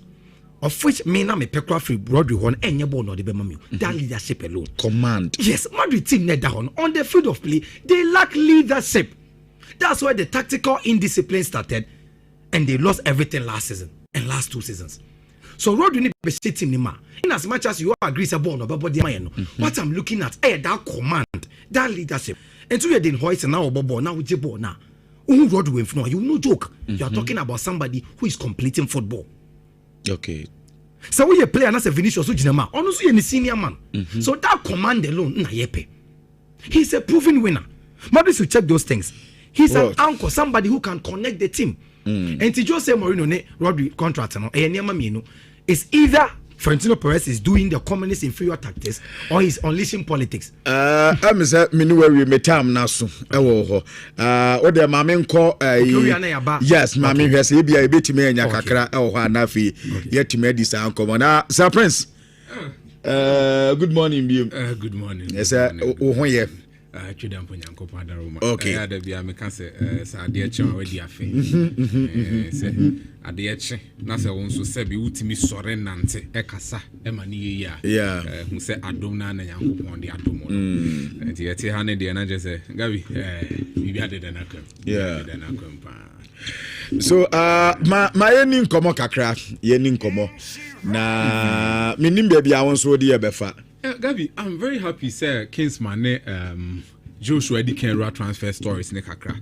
I mean, deviated from that part. I mean, couldn't come on the Ballon d'Or and San Fambra. You see, World Cup ne ba ne we no. They say the Ballon d'Or conversations na are entirely different. And here for one budget the Ballon d'Or. Messi ababe make a name for himself in the World Cup. They say, oh, can the Ballon d'Or list na? Obiabo Messi din de ne ka ho. You get someone like Jude Bellingham. Time a year beko World Cup, na the din anka wombo mfanka the Ballon d'Or contenders. But because of the World Cup, now Jude Bellingham din aba beka ho bi. There are some players before the World Cup na eba beba no. Ni believe who say omomom e na ekwa kwa bi World Cup na se akwa contest for the Ballon d'Or. And a typical example, Bruno Fernandes of Manchester United. We all saw the kind of records that he broke and also the performance he gave to Manchester United before the World Cup. You know, you're aware, most of the time saying, I a big club and that's why a club in general. Next season, no one any significant trophy. Ballon d'Or, yemfa udi in Kahumbi. Yemfa udi in Kahumbi. But this Bruno Fernandes, no, or the Manchester United, near my Ballon d'Or contenders and any dine Kahumbi. And to go into the World Cup, we also say offer Portugal team now. Frankly speaking, World Cup now Benewi and just a month for a different perspective to the game. But before the World Cup, now pay the best team going into the tournament. Oh, but 3 Portugal can be. I'm sure 2 Cranobel limited Portugal the account. The one be now bedi can body edge Portugal by France. Spain for no moje. Before the World Cup, Portugal was seen as a better team than Spain. Because of the names they were carrying coming into the tournament. Omugo keeper Diogo Costa. Onye and Niema who football be brave because of where he's playing. But when it comes to Onoan Kasani ability as a goalkeeper, nobody can doubt him. Defense on ma. Ruben Diaz more honum. Renato Veiga, and we were also thinking say Antonio Silva and Gonzalo Inacio, this was their time to shine before the World Cup. But it was quite unfortunate. Roberto Martinez, mempe and asked him that, and yes, metano, because of the way and the coaching principles, he went to the World Cup. Gonzalo Inacio and Antonio Silva, they were nowhere to be found. Oko mo right backer, near who Joao Cancelo, Ababa Bob Barcelona. As I'm a real saying, send a ball and sign. You get a point here. Your Nuno Mendes are going into the World Cup. No, be any say we are seeing now the best number 3, no, the best left back in the world, any Nuno Mendes. Oko in the midfielder. It means some can say bien. I want the exploit cry. What Dinier, Joao Neves, Bruno Fernandes, Ado Menim, the experience of Bernardo Silva, Fred Leba. We all know say Ruben Neves. Timer or English Premier League, the kind of bono bono. Sana no deti or side pro do say a lesser competition. But you all know the abilities of Ruben Neves. So coming into this tournament, Omu goalkeeping is sorted, Omu defense is sorted, Omu midfield so you're packed. And up front, they were having their leader in Cristiano Ronaldo. And for a long time, or try the possible best so bet me baby ama answer. They just ended season with me as Adiano, and he was coming into the World Cup with that high hope. Say, Ronaldo no new player where we then going to mean a trophy for the side.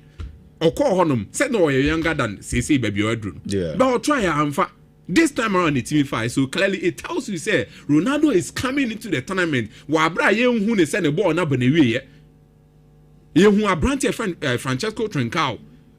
Our Portuguese league in the world see ball may frankly going into the tournament. Now me feel this or no benya much more playing time than even Pedro Neto money attackers ne team nimina. Frankly speaking.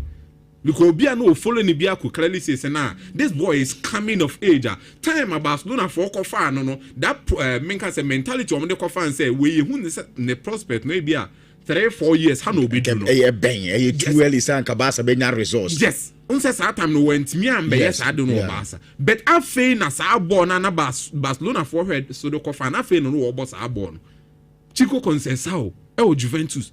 Rafael Leao ono na sem ne kana ebibi ohonum kakabia we all know the potential ekuta no ne talent ne ekuta no or one of those players that if he works very well obetime a Ballon d'Or contender ye nyina enim very very talented but ne work ethics kakra ne hana adwen Joao Felix together with Ronaldo Arna so ye hu de so coming into this tournament ni enim say nka Portugal team ni be ko yie ama Vitinha winning the treble Ligue 1 nim with PSG, Obabe make a bigger name for himself. Joao Neves, Bruno Fernandes from the Premier League. Near himself, Omono, Babe, Bibia, Jibon, Omushia team, that was the mentality. And it's almost yet him no more Babe show be there. Then it means say Bruno Fernandes at the end of year no Premier League in mono. A bet me at was one Babe make a mad more bigger claim for himself. Vitinha at the end of year no a League 1 Champions League in mono. A bet me a buano, I'm gonna make a bigger claim for himself in the tournament. But Omoba and Nguasia Poto. Look, someone like Declan Rice. For Declan Rice, he made just I came across something I was very surprised. Coming into this tournament, only said that Declan Rice can more Ballon d'Or contenders no can be. Yeah. Frankly speaking, offer Arsenal team no. Gabriel Magalhaes, David Raya, Declan Rice. They were the 3 players. Oh, can the best in the team and I am me answer. Omufuli bakukref team and somewhere. Na somewhere to omo. And when him say Brant FN Declan Rice and listen to this carefully. The season August 2025 up to the time of the World Cup no 5,394 minutes as a player. 5,394 minutes as a player. TWE. Or no minutes I know about no. Offer the entire Chelsea. Omu games omu boy in na. Omu minutes na 5,310. So what really do attend Chelsea games. Oh, and yeah, Chelsea players na combine. Chelsea games omu boy. See about 90 minutes. And plus additional time ni bibiano. Chelsea games omu boy in na. Come 90 minutes ni na bu oboma. Boss games omu boy no. Now can Declan Rice the oboma. It also say the entire Chelsea team ni there. Offer Liverpool bought 5,130 minutes. Tottenham bought 4,680 minutes. Manchester United bought 3,600 minutes, less than 3,600. Declan Rice and Kwakuta 5,300. So look at the difference. And this tells you the reliability. Kuta Abrante F and Declan Rice. As a player, he was always there, ready for the team, whether club side, whether national team side. And especially with the club side, he was always the go-to person. It got to a time, so more as nebo game, and then no more the winning. I dare back up and be significant about Arsenal games. Almost set piece. One and about set pieces now. Declan Rice. And even in your core World Cup, we saw it. Yeah. For England. Yeah. So clearly, Declan Rice going into the World Cup and so no. A man for be man that kind of phrase no. But before the World Cup, me the name the man. I saw said there be boy in the ball now all born. And your ball kit one wobble. They asked now for year the baby and a funny no no so. The very had the goalpost name and making sure said the kind of saves be that's why the man Arsenal stay competitive be our Gabriel Magalhaes William Saliba mu e chide honum. Omo mind that reliability, making tackles and interceptions, clearances are ebeboama Arsenal stay on top. But when you come to the midfield, the one and all transitive team needed free actually what the quenim was Declan Rice. But meanwhile, they had someone like a very Chase or Beshemu, Martin Odegaard, those say injuries are man quite be but no Martin Zumendi no more on them. But someone in the midfield linking the midfield to the attack, no yes, Edmond was Declan Rice. But also by World Cup, you could see saying.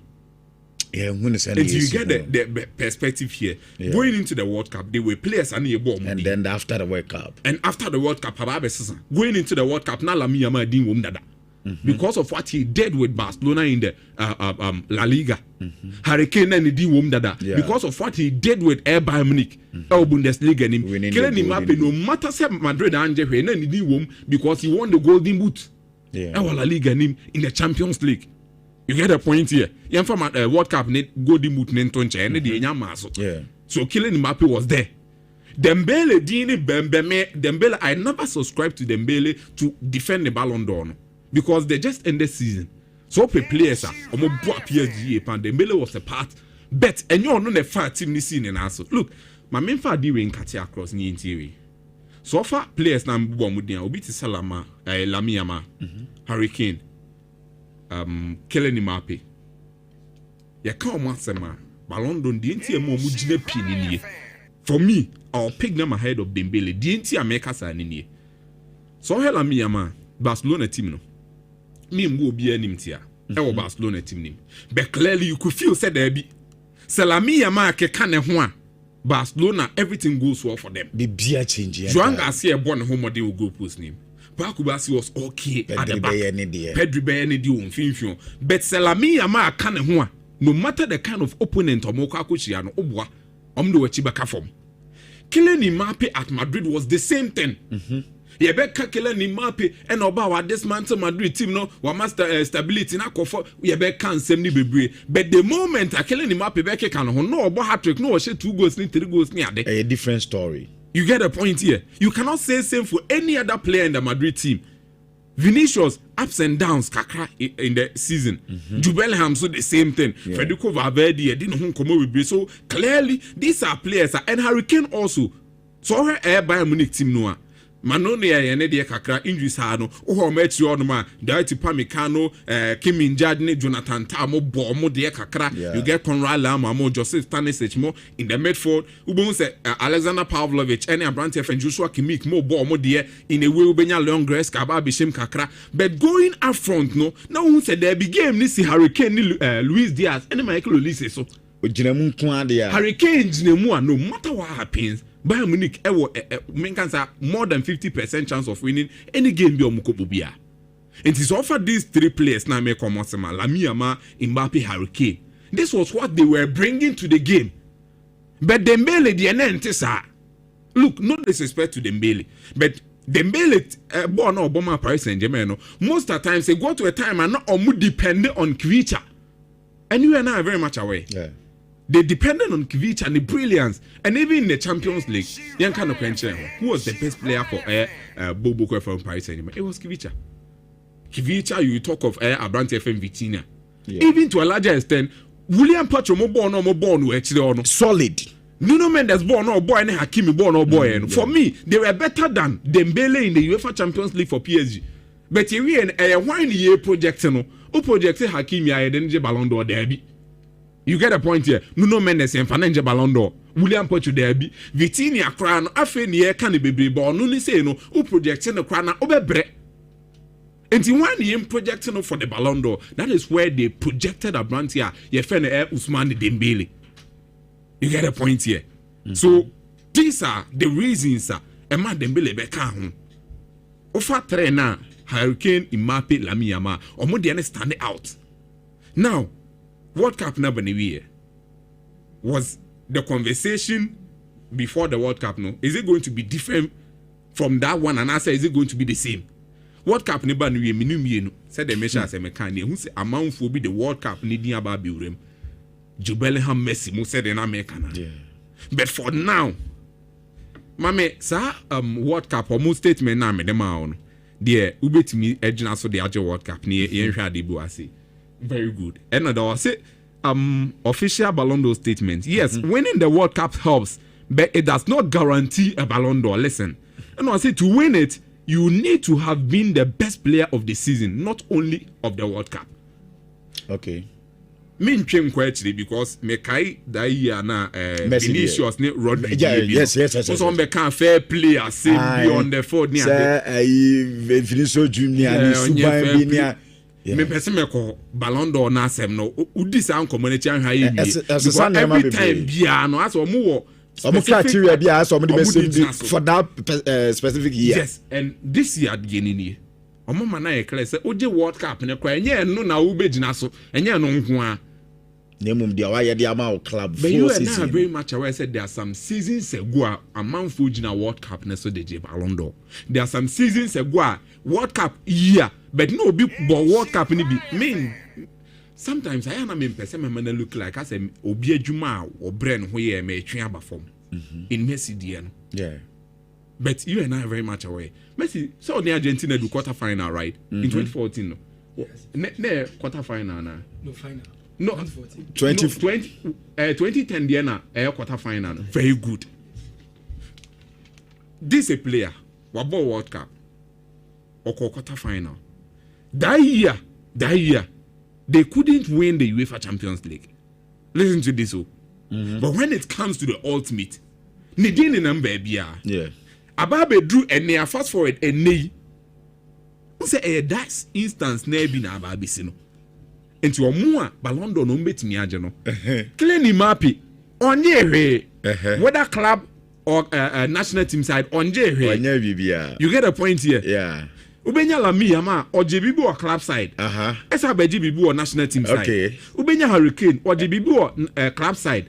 National team side went me anje. Yeah. In say in the same ka sa criteria Dembele so the same thing. Oje bibi or club side. And the man kasa dia beto dia. Na da me say to call Lamine Yamal. You get a point here. You get a point here. And say no, me no. And yet they pet because a coming point for me, I believe. Say me top 3 Ballon d'Or and near no muya. Say 28th October never basso. Yeah, 28th hour landing. A man for believe we say we bedru honum na season na sha say a man for bed than your monsano look. And say biama. And say na be ban sabe between this trainer. Hurricane and Mbappe and Lamine Yamal. Didn't you make us sad? A bedru na Hurricane season na sha say man say she goes. Untimi stop Hurricane from scoring. Ono so dey say no start. Say no wash. Sa na Mbappe tie. Season na chance your best she goes. Lamine Yamal season na chance your best dazzle wala league nim. It is still and the name remaining in the minds of people. Most of the times the season na chance dey hard you know. Obo so be fresh no baby be strong ko na say ni dina ba be relevant na bias kakra bam. But these 3 players no we den ya ombesa she season na see enti bibia ansesa for me. It should be Hurricane.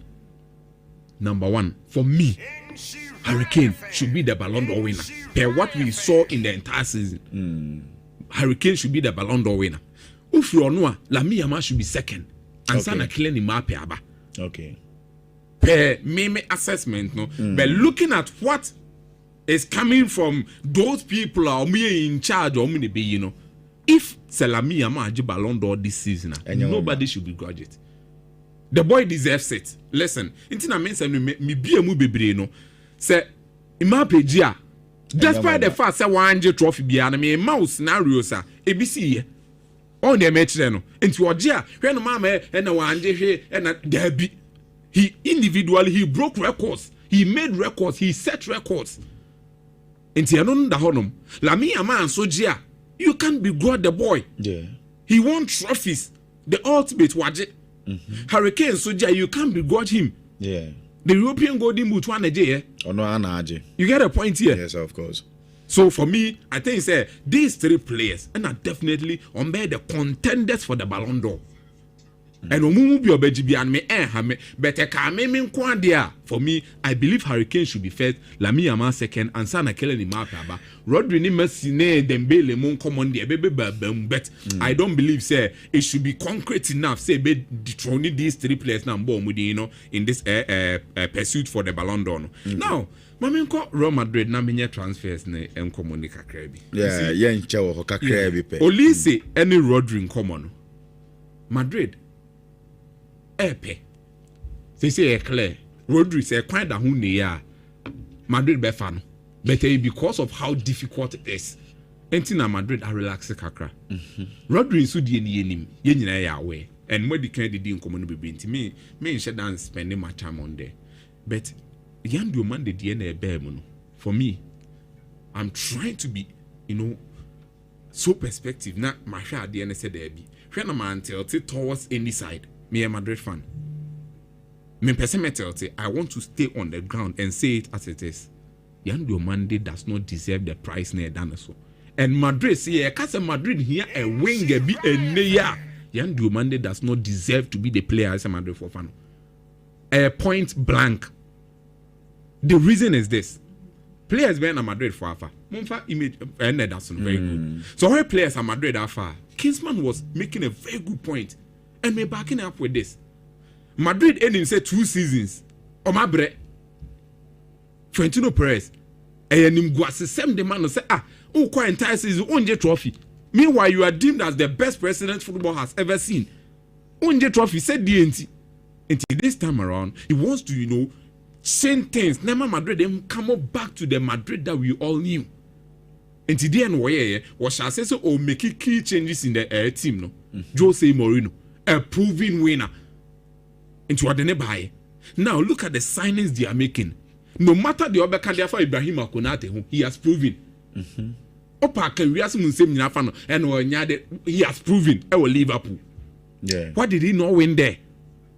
He played together with Virgil van Dijk, one of the best defenders at this generation. Yes. He has reached that kind of status, no?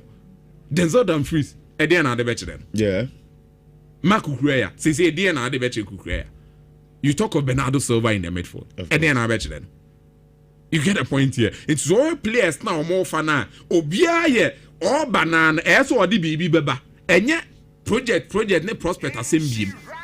And if Madrid really as a tangent no move follow there. Kingsman was talking about something. It be a political reason in Bebem. But if not that, the end Monday in deserve was Madrid for Betis Fano to solve their problem because Madrid needs someone. So right wing one no or more players need be one that. They want someone or buy na Beshampa Boyenko Jinemian Boyen for resource name Rao. And yeah, Obia, we had a prospect Kutana that should be there. 1 minute na your fancy. For me, I think Yandu Mande Diano, Brahim Diaz, frankly speaking, is a better player than Yandu Mande, and he has proven it. Also, age one side, 26 years. Your fan is when you is our born in them. And Yandu Mande was 19 or 26 years. And he's at the peak of their career. Yeah. What prove ya me on your own DC Milan Quadri Trophy? What prove ya me El Madrid or prove me national team side will prove me and you quackofo biaba obedwe ho said that send the beko and you be all honum that wouldn't say there be when and why be me on no man a chance master to no more other gula moon now on that side Rodrigo be free injury about obeba. So for me, yes. If Madrid really wants to spend on that side na enkoye that yes anko he obi obetimi aba fix that problem ne dia man it shouldn't be Yandu Mande omonfa kan to kaso. If only say no more power, they say the transfer window has been bloated. Nti eno de me pese me ko if omo obi obe fix that problem, it should be Olise. And in the midfield, Rodri will serve as a better player in the midfield for also Real Madrid team. Okay, Sir Prince, Medasina, Mayi na yaka quick one. Germany no. Quick one minche baby okay, sure. To also quick one kakra bi for mama na Kingsman so hwe na kitwa bi for mama. Germany are making a very good appointment. Okay. So our team say national team say we are here. He coaches Omodeba. Thomas Tuchel or England. Look, Omar bought Mohamed, but we know the kind of coach he is. Carlo Ancelotti, we know the kind of coach he is. De La Fuente actually, Lionel Scaloni actually. And over the signing at France for also why and I said appointment on my Zinedine Zidane. Also so what done his status. But over Italy DNA. Untimi can be some fan because you know Andre Pirlo unya ibi abeka de fan but Germany dey no in appointing Papa Efeno Jurgen Klopp no clearly omo make a statement say ye person free sir underground honum no enko compete with Argentina money Spain money say see omo gina so no because if you look at Jurgen Klopp ni journey as a coach always offer adwuma ono no person won kire say me nsa no nie. And insano ni insano ben tactics ben ni approach ni saying it is that kind of German game person yem bob like that German machine yem bob on from the first minute to the 90th minute yem point and that is exactly the German mentality. In Tomoko for such a coach the Naba for me I believe he has everything that men can say pedigree I will be here from a coach Tima Eson na akọ from obetimi aba fa be dane niema Papa friend Jordan Klopp perfect for Germany. Okay. And in Menkan says scouting for players I don't say no or can be about the right back meaning so what Joshua Kimmich he doesn't see Joshua Kimmich as a right back or no Phillips or the Joshua Kimmich be as a midfielder. And so already we all see a shot the NSA or TH no or planet that and for me I think they will crack and who him there Madrid any bribibria na undergone on person be address I think say no crack can be because if not that I think say Madrid for afanda dada into what change now we adwuma no bebre so for me I believe in the appointment of Jurgen Klopp so obetimi adane niema e de ama Germany national team Kingsman mamin so mincho kakra then 50 na yemra fie na appointment is a step in the right direction in the sense that we have three types of coaches. Gabi, a coach with a building mentality, a coach with a winning mentality, and a coach who combines these two qualities. And I say, so Jurgen Klopp is in that school. He's having that mind of a building mentality coach and a winning mentality. So check the Liverpool job. Before Jurgen Klopp, where was Liverpool? During the time, you better final, you better lose to the Grandmasters, you win again. So Wapuvi, he's a coach that command respect. He's a coach or better be in the modern football. So Germany team maybe a know.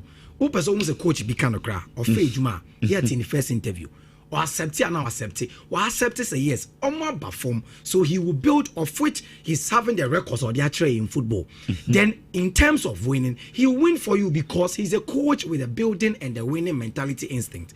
So Jurgen Klopp and Germany is a perfect marriage. We want to say Juma no bit me. He should first start stopping politics. And two, work on the players. Some of the players are becoming too lazy. Then ade ba kwa mpesa oye ne politics with Germany. Manuel no yamoni Rudy Kamo, yempe baby fa sankofoni si. Give chance to the new room boys. Allow them and they will play. So bisa me simple. Okay. Currently as we're speaking, Italy need Germany. They need coaches who can build and win. As far as national team we can buy players. Those are the kind of coaches this can listen. Okay, Kingsman me da sepa so Kingsman na de amaye Joshua Olotun so wote den kan as presence no wote den kan ente ye be bia homa de amam nam so ma dwen kire matimi e de aba na afina senior mosun so atena se ye ba fie na ya ba be dim fie kobo efie nkomo so de oba ampacha ukọ abusua bia ma abusua panyi na o na ade nsem si no so na fie wa mana tonkola ne se aja muwafa na semuna na the idea bani o muso musem evian common Jude owusu bafo ana ede esase now Ghana Football Association and Ghana Premier League no at the release at the ababo until fixtures are yede bebo Ghana Premier League 2026-2027 right na enya ababo until league no town band na yes as town band na yeto to niema ni nyina enya aba made one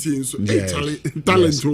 Yes. Ono so ade to aso chairman odin bi oh, he's good. The guy is good. He's good.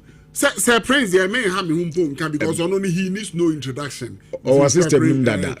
Kingsman now. Obia had that enim no sa e Kumasi ya. Me kama sudi na tie na me timiam dede masumia me de. I say munya juma no me mama. Munya juma no. Munya juma mo fa me ti do. My boys are good. Oh yes. Me feel say. Ana pa mama yesu an de bebre. Mama yesu an de bebre. Ye wura ne mbem. Yeah. Juma papa. Said the Joshua the angles or the 5 Kingsman and so mu say Prince Charlie no you guys are too good. Many ajipa. So 10:51. Yamrefie memfa we ne start na say start with fixtures na sana yakoni amade so me drop exclusives sa enti yeni kan exclusives na ansa okay so yam exclusives na on say yento aso the etienne say ye ba be legacy na say league ne ba be chance no ba ko ya ye mo bo krom ha pa ne ho ye mo bo ya na oh bra emu eye o be me na emu eye how's that 7 na ba menua emu eye na nsu ye nsu emu eye tan mo ko de na asem mo bo pa u steady trend ne pa o de mo kes mu steady a timo we mo boye ne ho ye mo bo na asem mo eye areho mitimi dwene ho na miti pai me ha to folk hey supporter bi afre wa oh chairman ni eti no ne ma ko sai da ben na coach iba omo bisa enya bibi anya say has was sitting chinchina say faligo was sit me coach woi coach asemu and a supporters bi so oh chairman you person we in technical team wo di anya bia no say leg no dey say yenya hwekura no o dey miehu si o technical team and I know say has see Debbie no French Rose no name mom say asem daba okay asem deni fa exclusive ni chimba me wada Roma asem daba ma me mfa we mfa for me wada Roma Nhyira Power Sports enye ntiatim enye tenie enye dedeyo ena enye kotoko 1 has 1 nemum authentic analysis ayenam so esuade na ye kire yadwene Nhyira Power Sports number 1 dude yanko bra enkomo amedi amerere mu aduadua mu ahue mu Nhyira passports there of course onim say authentic ani say ene da be me ndamboa okay so kwasiada adwada ebenada se bibia nsi a hwe ansesa obeti se hat folk ebe nemi ni technical team say na emenda se bibia ansesa by Tuesday hat folk ebe nemi ni technical team the etieni se osanka dada do nemi ni technical team wadi ni nkoma ye ni bibia awie na emom won heading sikasem no mo ye ho adwuma entina wo se o provided the personal account ni ade na mate so mo awie bibia o so mo ye wiring no na sika ne ko because obi ampe FIFA asem bia bio because FIFA de bo na asem so ana wo ye maso wo se na ehunahuna nti o se sa de ni free ho nti o so mo clear ekwan num and sign a new technical team no officially o mo timi announce okay till last week na Nhyira to be agboro na mu sikewura na we issue check kra ama say bibia ye okay so by Tuesday Tiansha technical team there how many ever yes she said they are so okay the etienne Okay, 2023-2024 mediama kokofa coach bi ebai Brony Vita ne Bosa Capo okay is our coach no yeah or the mediama eba bedi 8th war leg no with 29 points and at the flowing season not almost the 5th and 2 teams no and 2 parties no obia a party say yes the contract ne corner we dey atien no coach wa coach them youth no the contract ni corner we nti e corner we no 2 parties no entimi agree on BBR as a contract they make me dey now so account there or say suit 2 parties no yes tinti ase anya adwuma ti me pam twa ya ne picture no ye de beto ho na ma show YouTube BBR da so into yes yanko on da so papa ne da so kama wa gene samba enti the tennis on no baba the head coach okay na Watara the technical director Watara Edru baby technical director Edru baby Watara ba coach Edru baby Watara kokoye advisor to the board Watara coach Watara do ti one baba ba technical director na Richard Olele Kingston goalkeeper trainer Olele na be goalkeeper trainer yes sana be ana bibia nso ansesa Mukai Olympics no coach bi ne friend Sule Adamu okay odi adwumadie no eto ho Sule Adamu on the baba had to folk youth team coach has youth team coach no Sule Adamu okay so kai coach Sule Adamu se bibia ansesa ono and baba had to folk youth team coach Sule Adamu and he has by Tuesday there on be say ye bibia bom announcement na eba no mo asese ni ye dia ma kama ti afa mu amasoma no se twa pia no ene afa no nya bibia nka biom na better Olele as goalkeeper trainer they are things very high yeah papa oh no na say the point is uti Ghana football akosemu at the highest level there is no goalkeeper in terms of level or so level the Ghana call baby eche Olele mebo Olele na ya can answer me remfi 2006 World Cup o save Ghana papa o jejuma at a point you him say yes I call 2010 or the can one Golden Gloves no the Ike Casillas yes Casillas Olele sa World Cup ni amfi muntam kra na nanka best goalkeeper of the tournament and ko be it me you on say quarterfinals ni free mu yeah Olele dey challenge level no dey buy ni dey chairman Jai oye nyina na TB Joshua Mpai bon so ka ho na mu na Watara lack na bibia so exposure yes Olele and Sule Adamu yes okay nti sanity and heart to folk yes nti heart to folk dey no mo nsesento kama nti ya kwa ni no okay Abdul Fattah Safiu kuma say asante kotoko Abdul Fattah Safiu Abrante we babo adwuma the kaye papa Dr. Kwame Chei time no ane Kwame Kontemu a squad na kotoko squad ba ko pa na no e din in fact said the last time kwa kotoko etimi ramu group stage of the Confederations Cup sa almost squad no yes our squad no unsemre bi osan by na nke ose kotoko sign no na chairman Nkotodwe no na akwaye nzem bebre Brana yenye assessment na yehu de akoni enjina so ne yenye sign so a chairman said da mempene na me try there say the BB United the Bible Premier League yeah okay good and the tiane say the BB United eni na di nkomo na emom komodie no the tiane say the BB United for ne say omra no mo assess no Tomu assess ni wie no mu se bibia ye kama and sign officially omo man contract because bra eba issue of Kotodwe semo a ade ba ko a we a footballer ohu ebetimi carry ebetimi end abruptly that guy no talent papa na Kotodwe semo no so di players bebrewu ti obi on na te say wa retire every football mu aya na on tias esa lie no on say muzzle tear crowd the end e minor ade easily betimi a recover ekokokoba ne say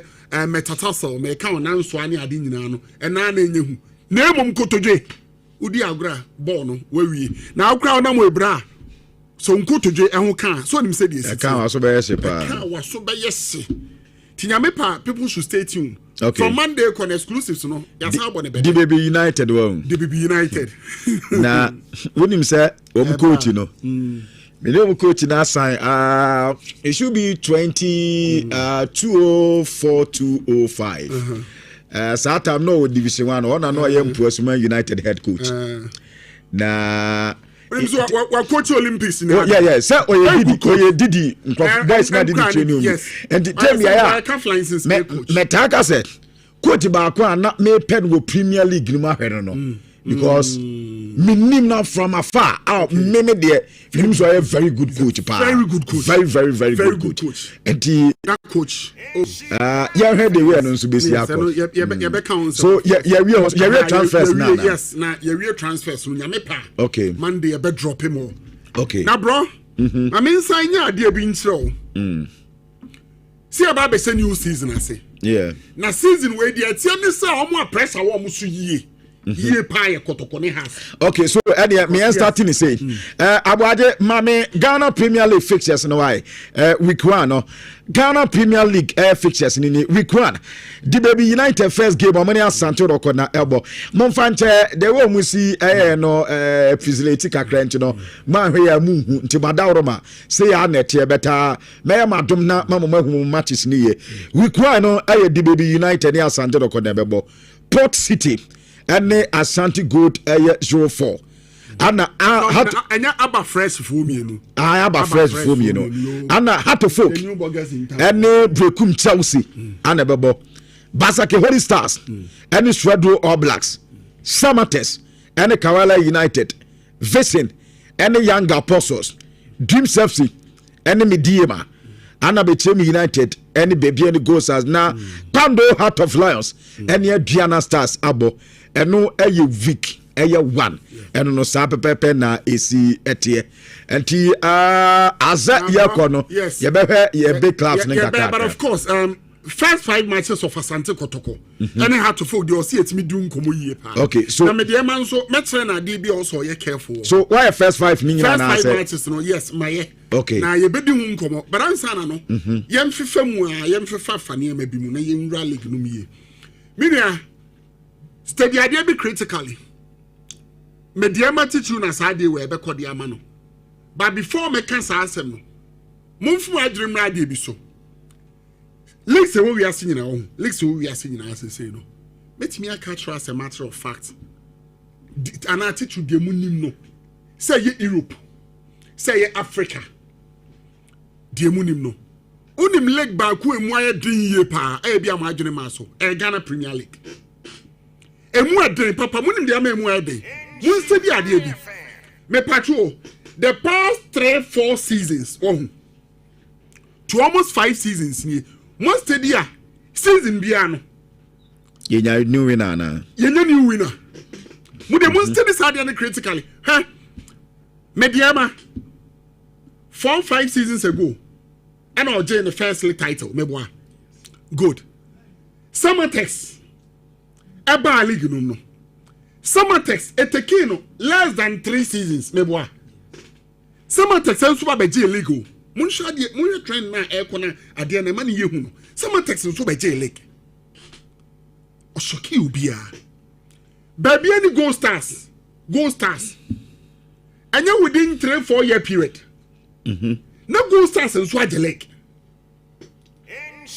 ewie na me dey ma see dabi say crowd the line na da hono trend no western for ye dia so almost say the best comes from the west meboa ana me dey ma see dabi ene Samatex mo age dia ade no from Sama boy to Takwa de say emuntwe enti mo fancy here ya na yenso yensanso ensom na ye crowd de say e kobo Champions League ye real group stage enti mo fanso ya ana me dey ma saje ade no enti wonim de aka de chiro the credit say Ghana League no amuhu ni sa no emu ya din pa because virtually Opakos Spanish Premier League all about Real Madrid ne Barca omo na ebo omo ade on betimi abo e bia be 10-year period na when Atletico Madrid ba ko bi no ababa bi chim no akwakonya e bia Valencia no msala no no omo but virtually sa two teams in ebo omo league no omo jai omo aka to akiri oko EPL almost the same. Africa, Egypt. One call ma be kwakwa ko hu ali na ebo na ade o ya na Zamalek ne hu aba betwim na bi a pyramids de sikasem no de ababa be wram bi no a anyam komo fufuro bia patro so hot point na ko Tanzania udu Tanzania oh yanga simba omo akomo jomo agurachire obi ani ho bema o Tanzania bema bi ani ho yanga ne simba na omo bo omo lake it is steady side and critically opa kokungu say trend na dey follow when your TP Mazambia ubenya enkrofo we team yi on babebo Africa yi either TP Mazambia na say say wo team yi o me refidi no omo na no mo challenge TP Mazambia to some extent virtually leaks na ye bobo no sa oko Germany anya ba na ebo ne league omo a Dortmund bid no betwim ba ko na Liverpool send ba ko bia ba be ya flash wawie they can no say Bayern Momo Lake ya dem wawie AS Vita Club mo I mean sure champion fatila kwa we production no brutal eh omo na ebo mo lake bra Italy one na ebo na lake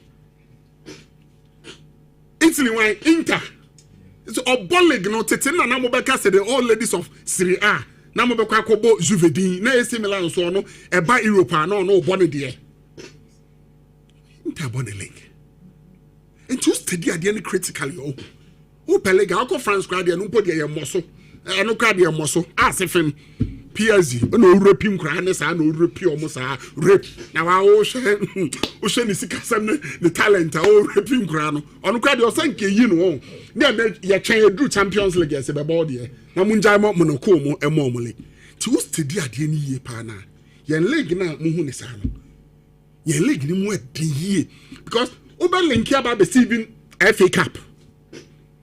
Ude Shadio, even FA Cup. In Swatraman Baba Beche. Dreams FC, Ebeche. Nations FC. Typical Nations Air called relegation. But Waji FA Cup. Mebwa.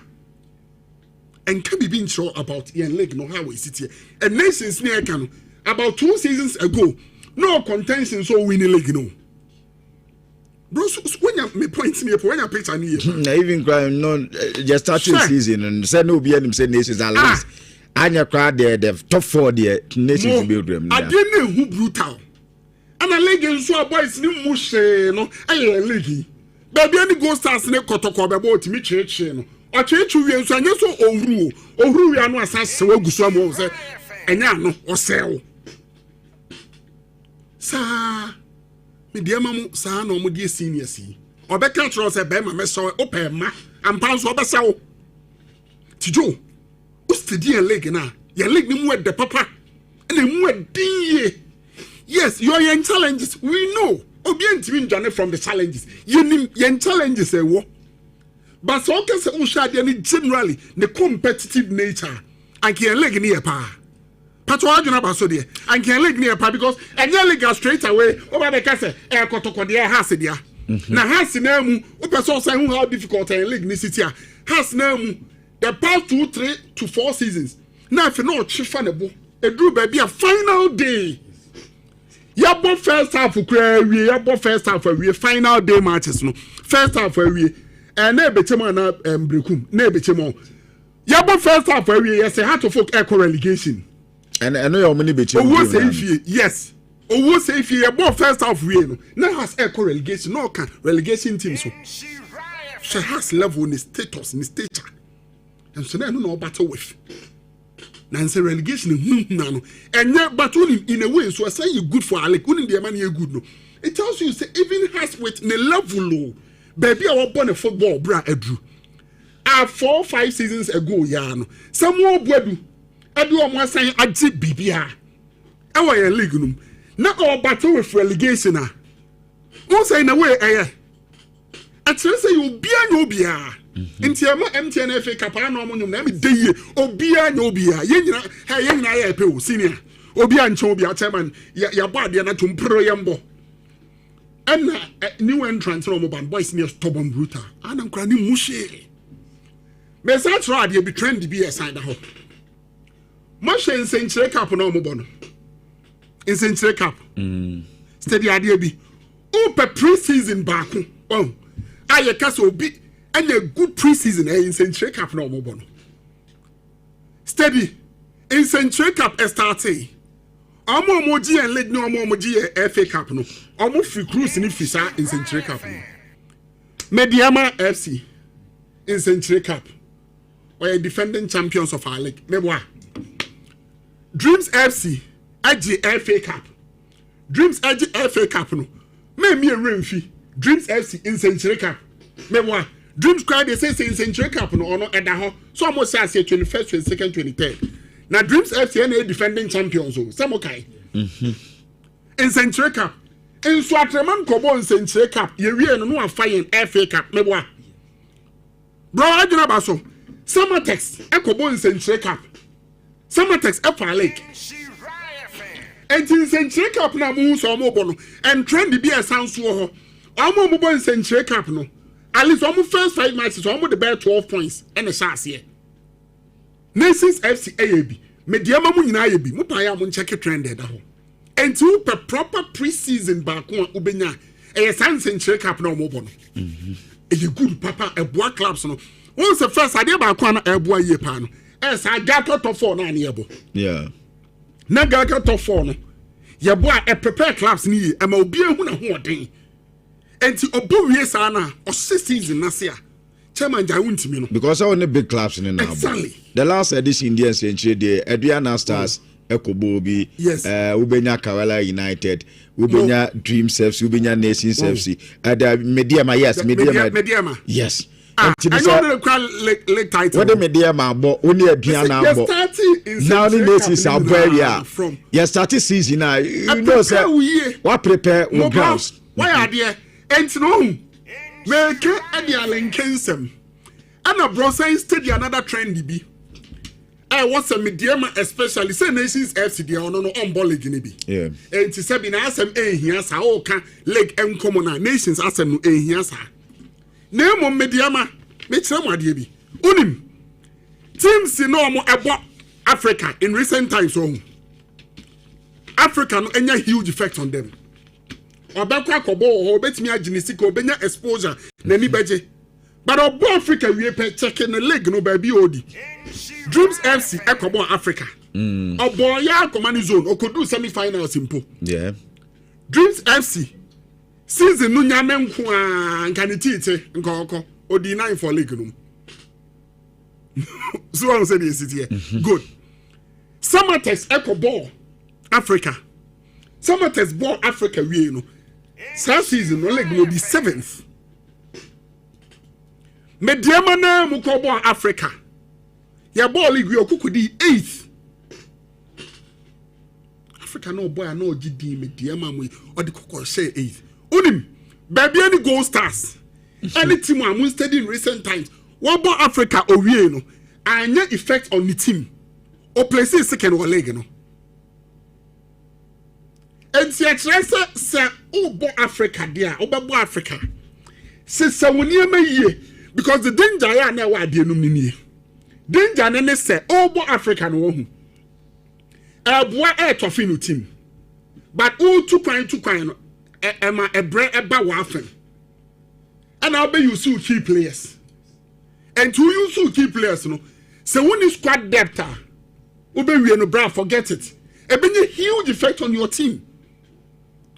Me that's what was saying another point here African. Me the two mediama address is because sorry clearly mediama by the signings ne how why near man. Obi who say mediama the tendency so be defending the title no very high.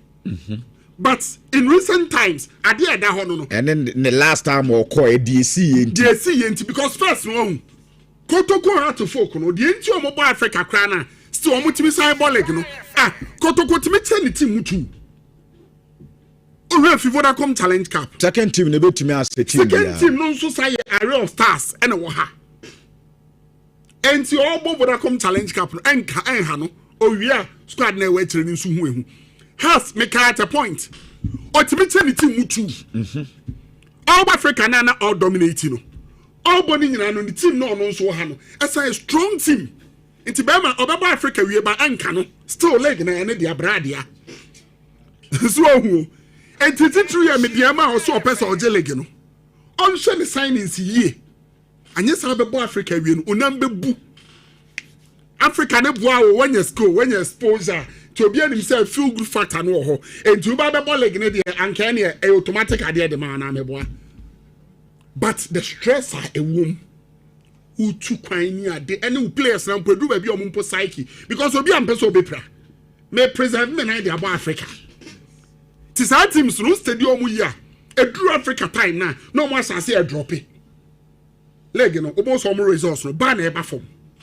The woman no because when him go stars one last season and go stars versus Angela some steady at a point Africa na no born and the man drop him me dear ma fa ho na weigh it down enti also mo hye sa na mani nyina yie say Magilic na me kwa kobo Africa se woni ma yie with your signings e ye futu kese we ye free consultation na me dear ma especially me dear ma and no more next season. Teach you Kotokone has our Africa next season. No, say also Moka, no better as Omunko. Ah, Joe, Gabi, next season Kotokone has better catch as Omunko Africa. Nayabu, no man qualify Mr. No Marco. Ekroma Kotokone has better say. Yes, I be both season Bioma. We all see Africa in council say, dear, I didn't am granted the Amunjai, Yadia Jenny home. I didn't know some more money to say no. Boys, no. What you are saying, you know, in Ghana football system, and I got to has into me Ganches, your season every back home Africa. And that's it. But the tennis with Claire got to confess your money recently, you know. You don't be in a sandy being Yanana. Bro, Patroti Kotoko has one, or one Africa, me no crib, we a Jumasoya away. And I'm steady. Share Utie. Football no ayen e omo dia dey be na obi catch him boss I am discuss Kotoko has dodo and I'm saying I can discuss why I can discuss big clubs bro me patch me bo one o sponsor cry or dey me advert cry ban say one can Kotoko has one some more or no benya problem me bo at the here be man traffic I did as artists now and the super sports na catch am say am on discuss Liverpool more am on discuss Man City ne Chelsea more on discuss why not no spending the time on so on sound Miranaki se mra meye and coach se mra meku na woni mo wu ahwenda mediama ye can say Africa obo baba yara edu baby free gate impo obi ekrampo still na ye dey mebo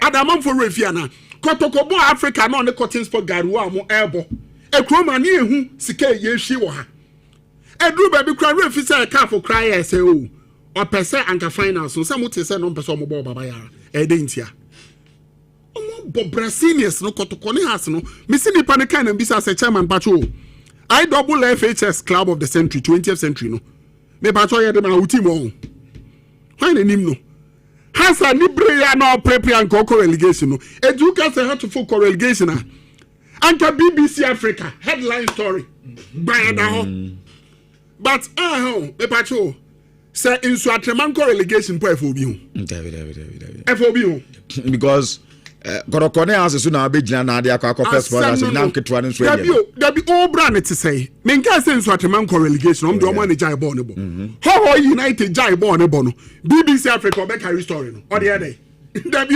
who is so hoy with all due respect Ba ma ko to kwa na say hat to folk onjai league bo and I say kokoba say big story amanfo be di story no match o ha Kotoko has so molik asem kesi be ni enti Brian tia say South seniors no mebo no hat to folk na je the Champions League o je league ato aso nsia CNN top 10 year ranking is to 8 world best teams no so to help with the Awokan, bro. Yamfa we so na fe yankwe first 5 matches for Heart of Folk. Wamu bought Chelsea. Wamu bought Gold Stars. Ebo Betim, Ebo Kawela, Ebo Dreams FC.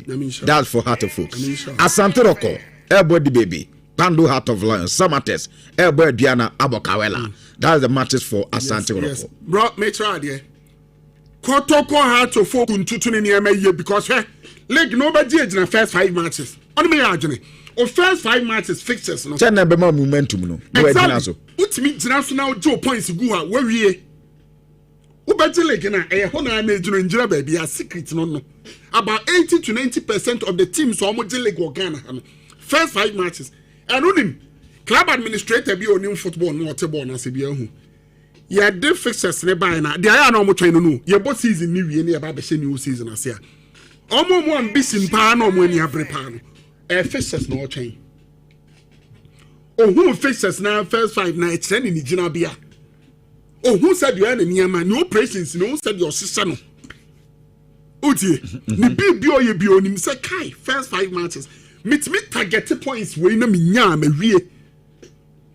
Bro, Kotoko has first 5 matches and when it's an day papa.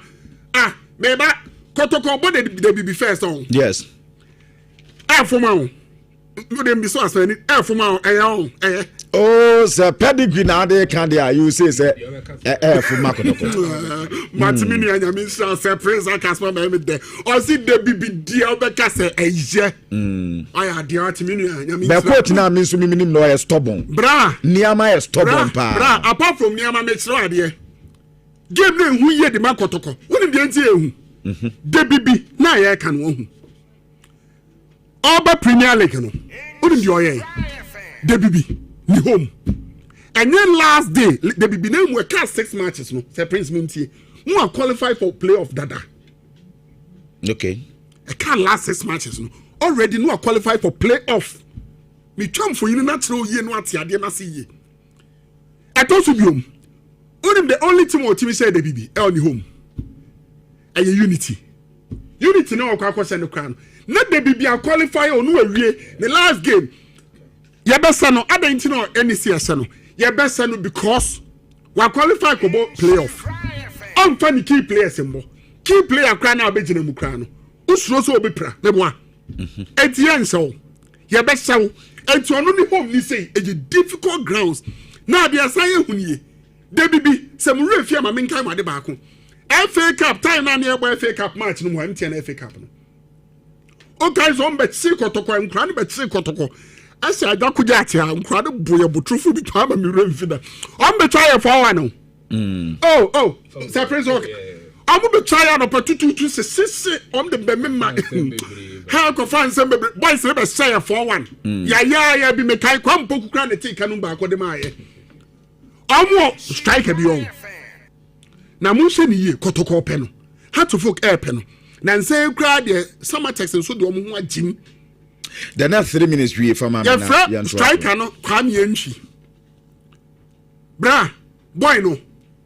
Or you good brutal na me tro de ehu. Almost like what experience o mo team. Right back they no about media man odro. Omo kofa sa boy no. And the Baseke Holy Stars captain no, Isa Yakubu. Omo kofa Isa Yakubu nso. And mo say cra praise and Martin no kwame pa na omo United no. And you omo experience o team. And at the same time, or sounds like catchers or Sapi Abdul Fatah or Safiu. Imagine Sonia Safiu Kanwa. And Tianya bad team.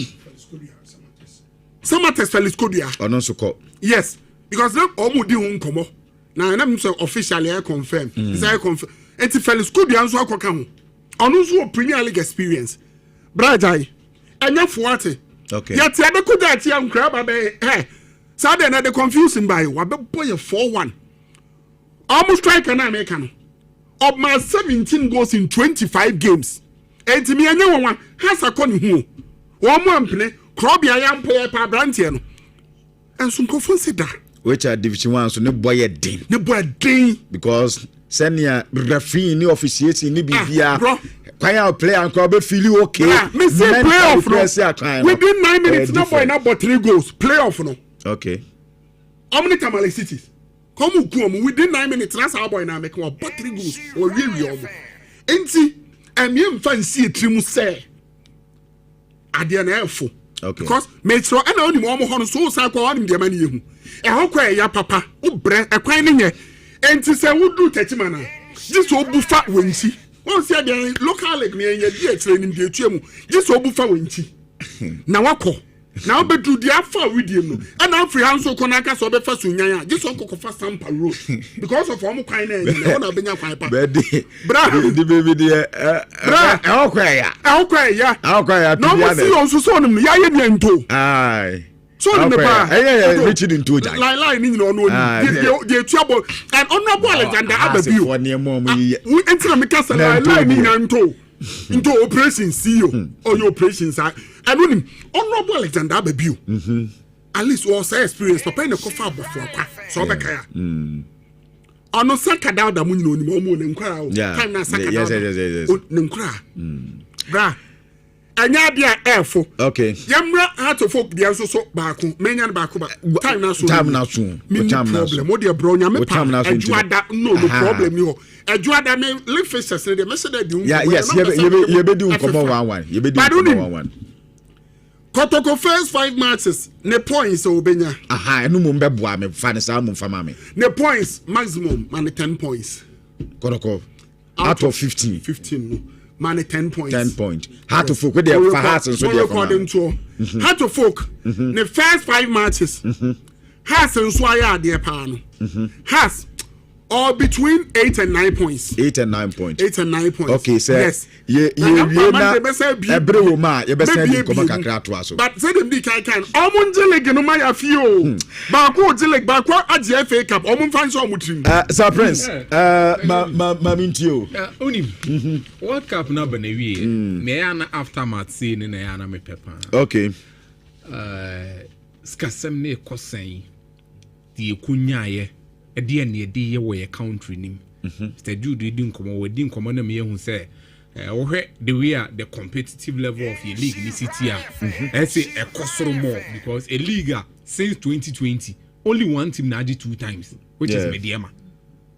Every time you be for na edge easy because for 2020 up to now how many years 6 years anya bian any other top league bia ubenya team ba kwa woje be miensa bi or ebia teams mienu bi o mojiji 2-2 bi but only one team and I did 2 times in Mediama and has to full kotoko summer text mo aba bende na muaji bi so clearly it tells you say your league no competitive level no honum ye yes e be raise standard no listen there's a difference between standard and competitiveness. Okay. Competitive level no ho because obi an sheda muro bi so but you hear the standard and the competition is abekosoro that is why league near competitive this year's na ye kan nyina be ye kwa Africa na ye ntimi mo that is the standard you get a point here enti kwa be na be fa so be resist that standard that is when we put the monies that we gain into good use time I call normalization no and yes, I time near to say President Akufo-Addo. Yes, I time not na president or Fred Gianni Infantino. I think almost or can French close a benin na me say no one na can French will be bisa. But what I'm trying to cut across ne say when Gianni said there be or person on behwe the whole football nim no. President Emmanuel always says there be or mine na me wom no. The people has given me the mandate. Until the me pen and a maye. If there is rot in your game now, and no na me pese me nyim free o. Enti so your FIFA. Na so be ban na for 10 years kwa on fa ho. Do you remember? Minim se Ghana for kaya. That was what transpired. And they call normalization because at that time there was an incident that say yes, the expose. Yeah, the expose no. Ko ba say say football ni some kind of rot be free mu. And the president of the land the nice for me said there be. Then let's do something. I be you rot in a free. Yeah. One example. Time era Atamos. Now we find the currency delete. Time I know your president. Look, I say, yeah, World Cup. Yeah, the budget command.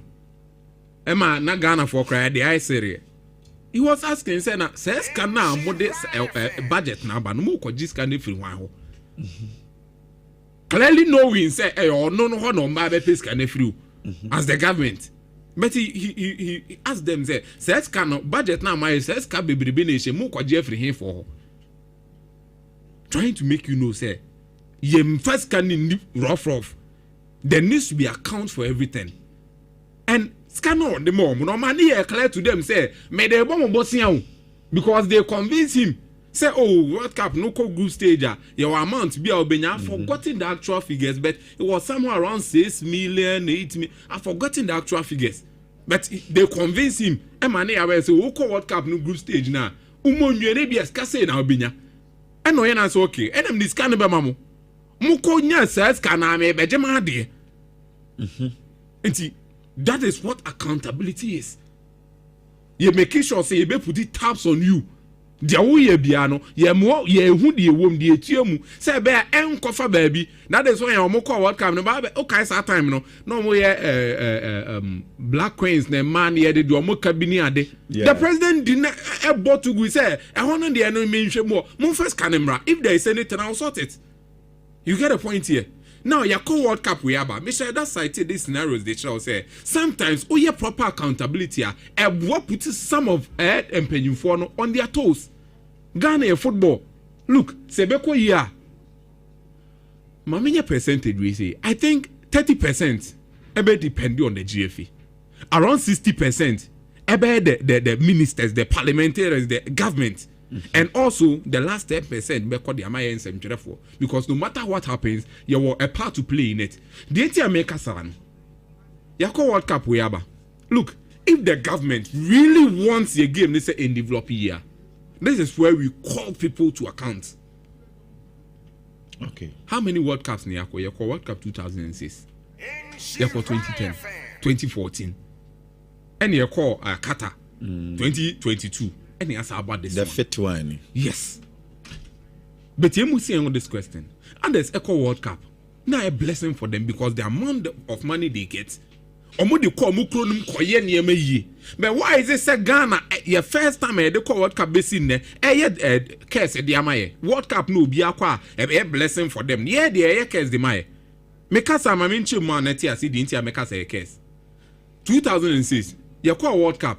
We Yakoji this will be our tournament name. Why? Because it was our first World Cup. You group and you. The world top rankers near you. The eventual winners in Italy. You call 2010. And then they do on man. We are seeing Ghana, Bagana. African, you know, be supporting. So, yes. So, yeah, impact in the World Cup. Even in 2014, more home then. Any German game was just the best game of the tournament. Meaning, every World Cup be a call from 2008 to 2014. You make a name for ourselves. But you must say on this question. Instead of progressing, we are retrogressing. We hosted the World Cup in Ghana, the AFCON in Ghana here. 208. But I want this question, and it was standard stadium. Yeah, they bought a preliminary. So, is it a blessing or a curse? Okay. So, this time around, say a BSC. When you answer, now say a beer moon, some messing as I so the next one, no, there be and then you're and you get a point here. So me in these things aftermath no na me de mani di akira he na yan kwa ankoye mo se de niam bia bo block so na akoye so later no afi de na bibia ba be giaguda bi skabi ekoye nya bia around 13.5 million so mo di kama e bi dada o enti wo hwe ananka chese isi aka be 10.5 very good or the 10.5 no yemu say on this question omso mo use say 5 million right ombo ka say so far saying you know we are forgetting the actual figure around 5 million or so. Oh, they actually be say $2 million kwan aka. You must say on this question. At the end of me a football na chance say rise up again. Proper stadiums. When you am found kwan koye that 2010 the NBA. Ubon say e koba no, you see e to pickups. E dey ama RFA4. Then the beboa grassroots football. Openi sansem na ya na metibia na ya mesre. How is it say top pickups the amount RFA empenyim for and no boy grassroots football? Meaning so what say Penny enya car na obetu akwakohwe games ni bi ni ade eno ne moa me wa no omo ankasa na okwakohwe omo no they are not getting the right conditions, the right pitches, and also the right air payments and it's kasema ese ebuo ma omo ball ni timi etumpo no omo nya sa ade no nti penyi no to car ne ma no na otenam tu car ne so okohwe ball na ball no okohwe ama na eden. So this time around at least you make sure say 2 million kra na they say nimbiaba sa pitches ni etimi to okay ye to ni e diaba ekromo de ento trepe ni emfa ko the major air stadiums na enim no ba konko Accra ba konko Kumasi ba konko ebi Atamale bi ana se esipon bi a yenye sa de no ye make sure say e be ma ye football no anya proper grounds to be played on. Okay. Players no e bobo no okrom ha se ya omo feel say yenso ye bobo papa bi enye any pitch bia besides omo nsanya proper investment in the league. Well me da say from Ato Force in there no say almost 5 million. Oh, almost 5 million. Around 5.5 million actually. Because 4.99. Yeah. And you to me say aka that is what we should be working towards. Okay. Menase Sir Prince. My memory Kingsman so Kingsman the next 10 minutes my mintie we na ma your callers in time na afi say ebika ya kundi ade. Okay. Sir Gabi would him say me kada ba kwa ya wo me amusua de pa ba kwa ye ne. Okay. Asem na Sir Jude kind. Half of Ghanaians are doing so. Say a league, you need team back on Waja to assume in recent times. Because your shambol, your league very shambolic at check.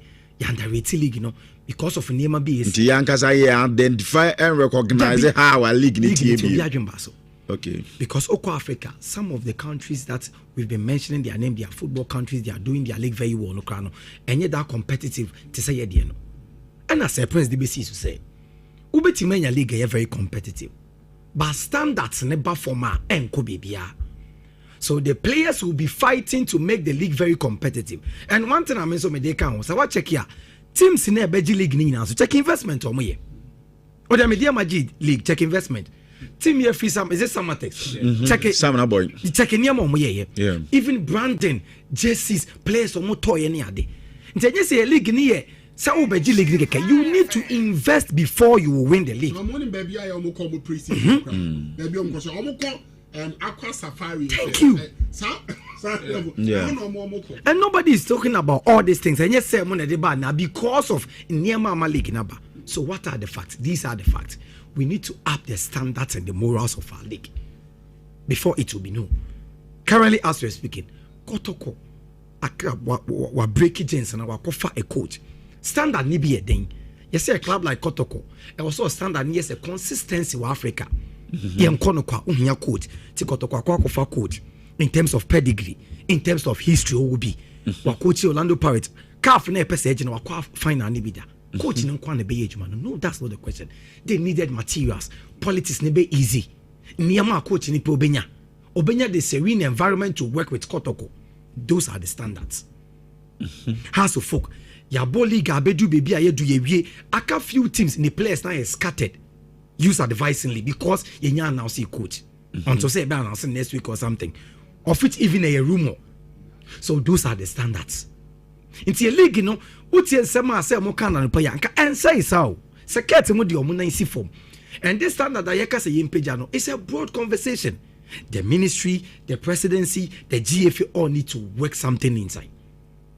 And think a club like Kotoko mo they were say has so for broni ku oba odo see broni sa obi for broni anya brofo keke omo be ye adwuma yet na Kotoko for play or free Brazil as a midfielder by na ye heli omo. Those are the standards. Thank you. Think everybody league na do baby no na Kotoko wanjia or the second be na CAF either Confederation or Champions League no aye na hallmark or kokeke. Those are the standard.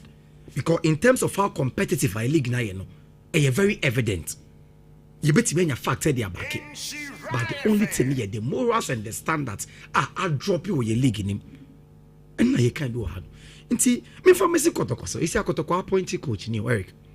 Waba, you himself track record ni ye. On paper, a Juma nefe, our nefe. On paper ne ye. But nyaka ye, how he will get things running.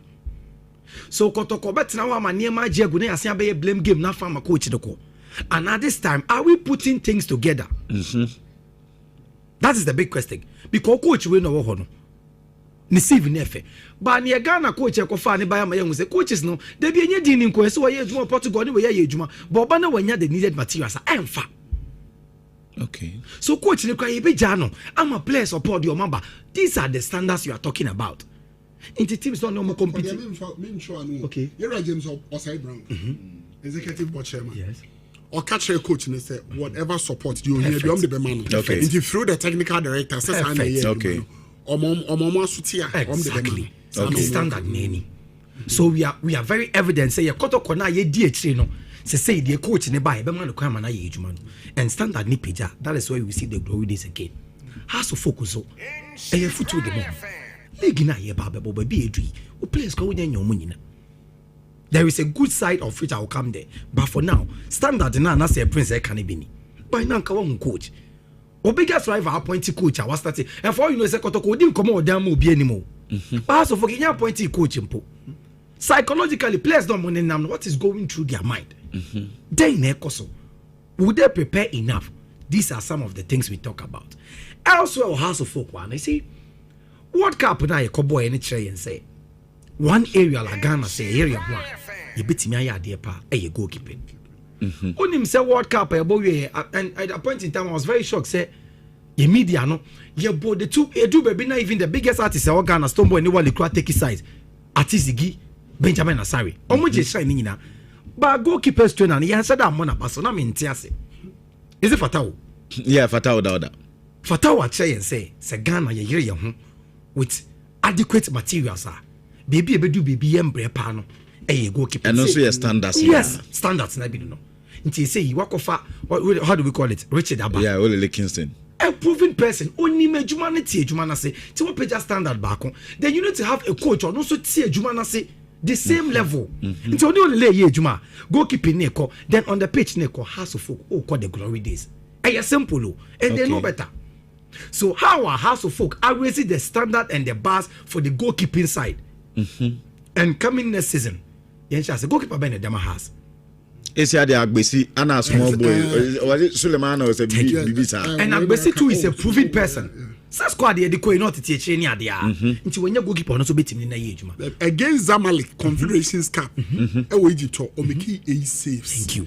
Yeah, but the best goalkeepers CAF Confederations. Thank you. No okay. It means the league is competitive, the players are performing but the standards are down. The House of Folk kwanya mafa so akofa goalkeepers trainer. Mfa coach at the same pedestrian ni be ye adwuma. Then the FA adibia also ye the board teams in the bia omonye.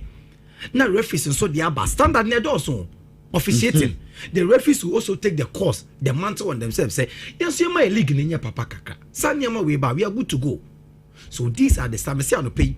Sebekotra lecture hall crack. Our league is very competitive. You need to spend before you win Larios. But the only problem is that the standards and the morals are down to a certain level. Say, team Nibeya, na yo team Oboko Africa kwaya the league ni Kodi Agrobewe. So for now, going forward, henceforth, the two biggest club, Kotoko House of Folk, teams now should invest up the standard and maybe going forward. Segabi, you be say teams no, they are on the path and they are winning again. Minim say maybe we na kamenya adeki to be auto ado there no. Yeah, time no. Okay. Yeah, time no less than 2 minutes. Which I don't want here na amwama there na nyede. So how to folk goalkeepers no Solomon Agbesi. And yeah kind of saying small boy now. Okay. Small boy na. They say Benjamin dey I confirm. No. Benjamin there. Benjamin Beko. What's that? Saub no. Na Benjamin Crown. Robin Tran. Benjamin Poenya dia has impo be person obeba. But I will say omo pe another quality goalkeeper to Agbesi echi. So that Agbesi entimi relax. Yes. Benjamin there now ka be person obeba. Who say me omo call World Cup na mka say Benjamin. But I think say Olele coming in so no another step because who the new Benjamin. Fatau etima ye aduma say. Yes. Our Black Stars which any football ya Ghana ya coaching system no untimi mfa Fatawu ema metolele nim da enya de ade olele baba ansa na Fatawu aba enti azum se Fatawu kwampo no ye olele junior etuma ma standard say wo Black Stars why no say why ye senior no ntimi say with this issue men downgrade Fatawu but you know ya we say coach no the goalkeepers coach and so to Obeka Fatawu okay and you say downgrade I'm say on your South African coach no so quite a goalkeeper. Yeah. Was it? That's very good. Yes. Yemfa ento on record say it wasn't the so handy work of Fatawu. Fatawu nkwa yes true. Yes. And like say coach no so quite no so a goalkeeper. And I won't say Benjamin Asare no all kono no aso na adwe border do. Oh yeah. No chairman no aso na adwe border. Me akwese Solomon Agbesi unim men discredit you obi abati sa type of goalkeepers no. So no mu yejuma o mero. Goalkeepers trainer who said that he has so bad match on them. Yeah. Because Agbesi level Adwuma ni hu bebre. Ana ene house nso na Agbesi be ya Agbesi. Perfect. No ya Agbesi dada. But it is good say at least what's our top class goalkeepers trainer now, especially Nkrano Muremu no. Nkrano Muremu goalkeepers. Sorry, with this last issue on the House of Folk the Kotoko the yeah. Eric Tinkler. Umi enka simu we ebeko the ama NC4 NCC4.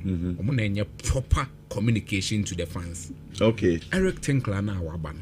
Ne star ete saying. The Inter America Sunday is a club. Yenya coach ultimate league. Yese ne ball ne nyefe. Listen to this. One key 10 years ni ya ebe kwansa aba be si akire. Eric Tinkler ne star net saying or a result oriented for Libya. Or your more you work on defense ne more kwan ebe fa so ye concede ansa na adwengo ho. Enti Kotoko akofa such a coach edenaba no. Menya na ntie say players ni bo on man ka omo beko.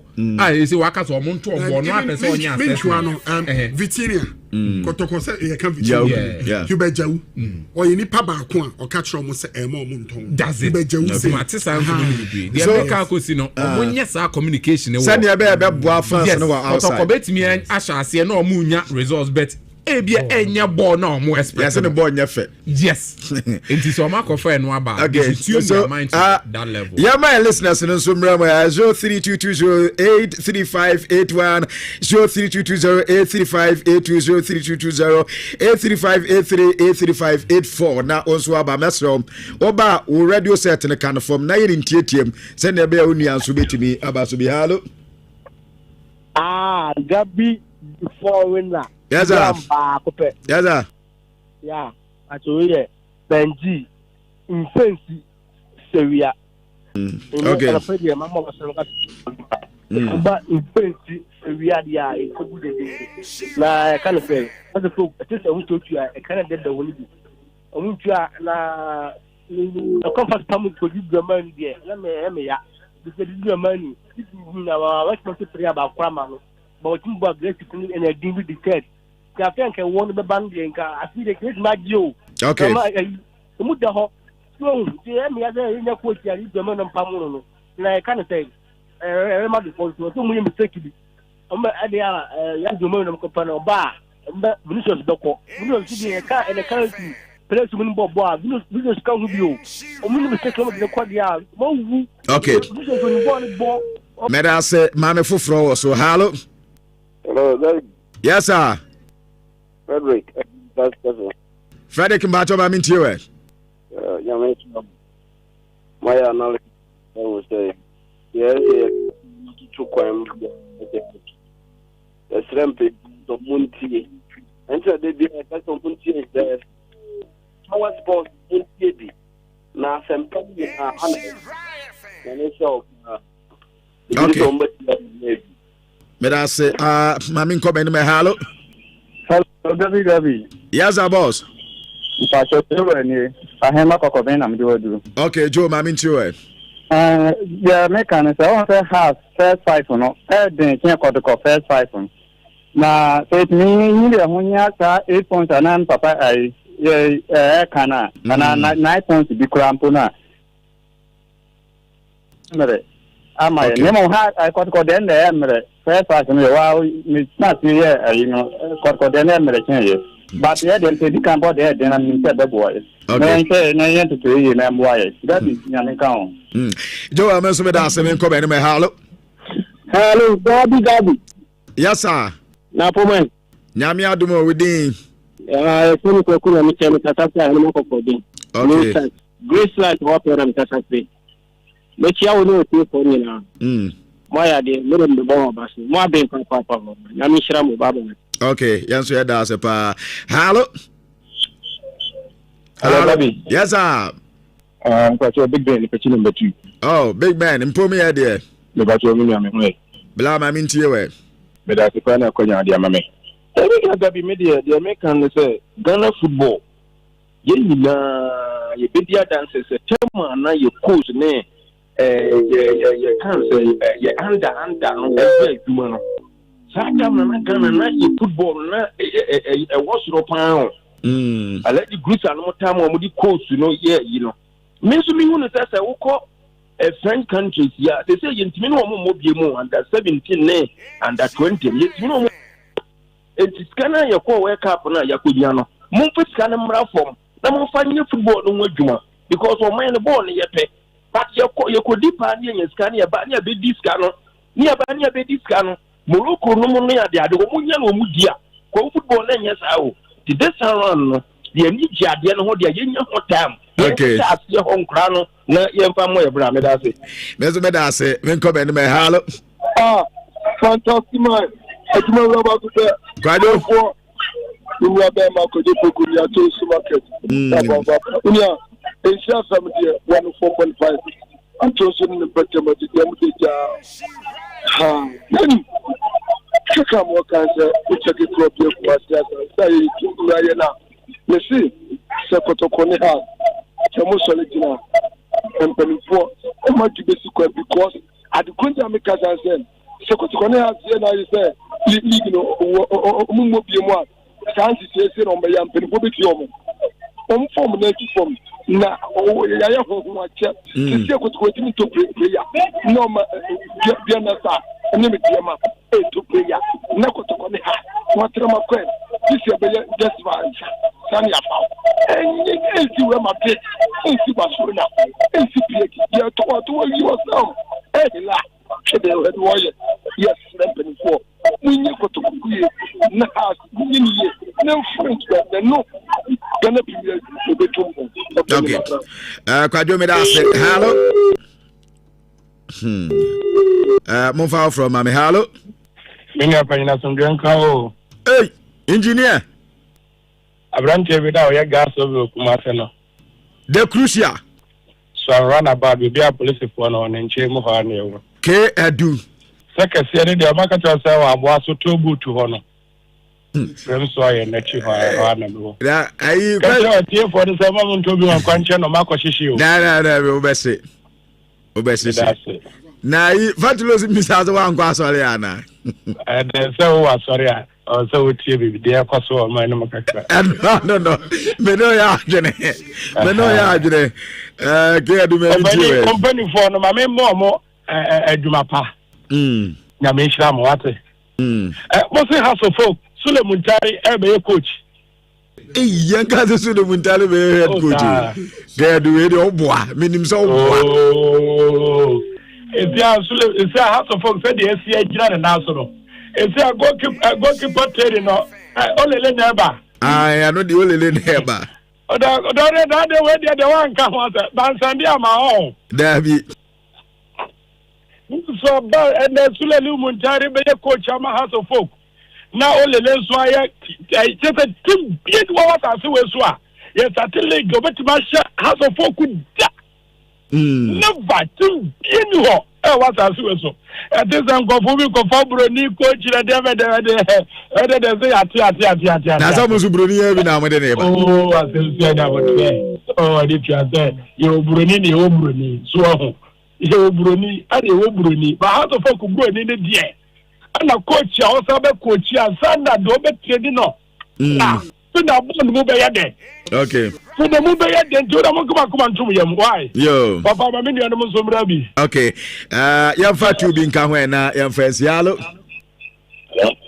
Yes our boss. Hey, Evo. Yeah, bro. What's about house you who be? Oh, okay. I have my minty. Has no binio. Some would say. Nyami out of me away upon house way. Yamiado. Okay. America can look at the house paying for. Say this year, the Sirom. Umubomodia. Umupeflex papa my. Okay. They team Ethniginas. A shack or so call. The idea how you say to me shack or so call. Be yet in woman. Okay, no one I'm here for asking for all. Okay. Don't want it. But I said, family last call. Hello. I don't know to come out of your voice. I must mensa. About papa. Okay. Hey, house for Ben has a hat. And she has to cover the deck when I own it. Okay. I don't say kind of far from second to the hand at end. And women call you. What's that your boy wake up? You would have to get the cover at prison the Mustate. And keep papa and Michelle can come up on the way. Then you quite a confident in the door. No, Bobo and Casano, the chair bar, the cover of Chogoyante. And just now, no, but obey the Mason Kokotokomu. And the Cassie, but let's have a practical person. The Mushana said the cover of Morocco that I may kill. Okay. Because you're from Morocco that I know. You know, Michelle to see ya. Yes, you're about 7. Okay. Come on. Nyamen so nka so abusia ya the course in this year aseda na ekọ de man share community bank PLC wo mo say bank na eso ne o mo di djuma no na sanse wo mo eboa amane ma ko de ma fixed deposit o mo yeri nyina de ama savings account o mo yeri de na fi about current account o ma yeri nyina e de mo branches ni do so o baby na I was your head office, no, and so our petty hope and now Ubenya a man's community bagnafi. I was sweat me ni woman so at the Encomoda head office and truck room and the head office and so our man so quanta man so be a man so that turn of Bequai Afe Woko young quanta Okwa carry Afe Uber Kumasi Asim Ahujo Ubenyo Santase or also for lines or more. Woman message 0247200013 na oni omunso etimi edin kobo eba no loans a ades omuma salary loans afi pensioner loans no omuma bisu simisu loans so sabeka de microfinance no so no wetimi aka wedi ene no so etima boa muzo health food no na meka for dem ma pese uchiwi ne fu kama aya muzo health food no na meka for dem ba ma uchiwi no aya kama ene usia so koma ese ne park ni no be fele no ama no so etima aya kama no message 0242955056 na wonso wanya amus na wetimini womonso edi eye enkomo Zajo minim ube tia say prince ube tia na fire you mafama na memra judu na fi mamencha miami brapeni okay wakra awaga mamencha na anopay era miami wife okay aya dear why are tia yanko tia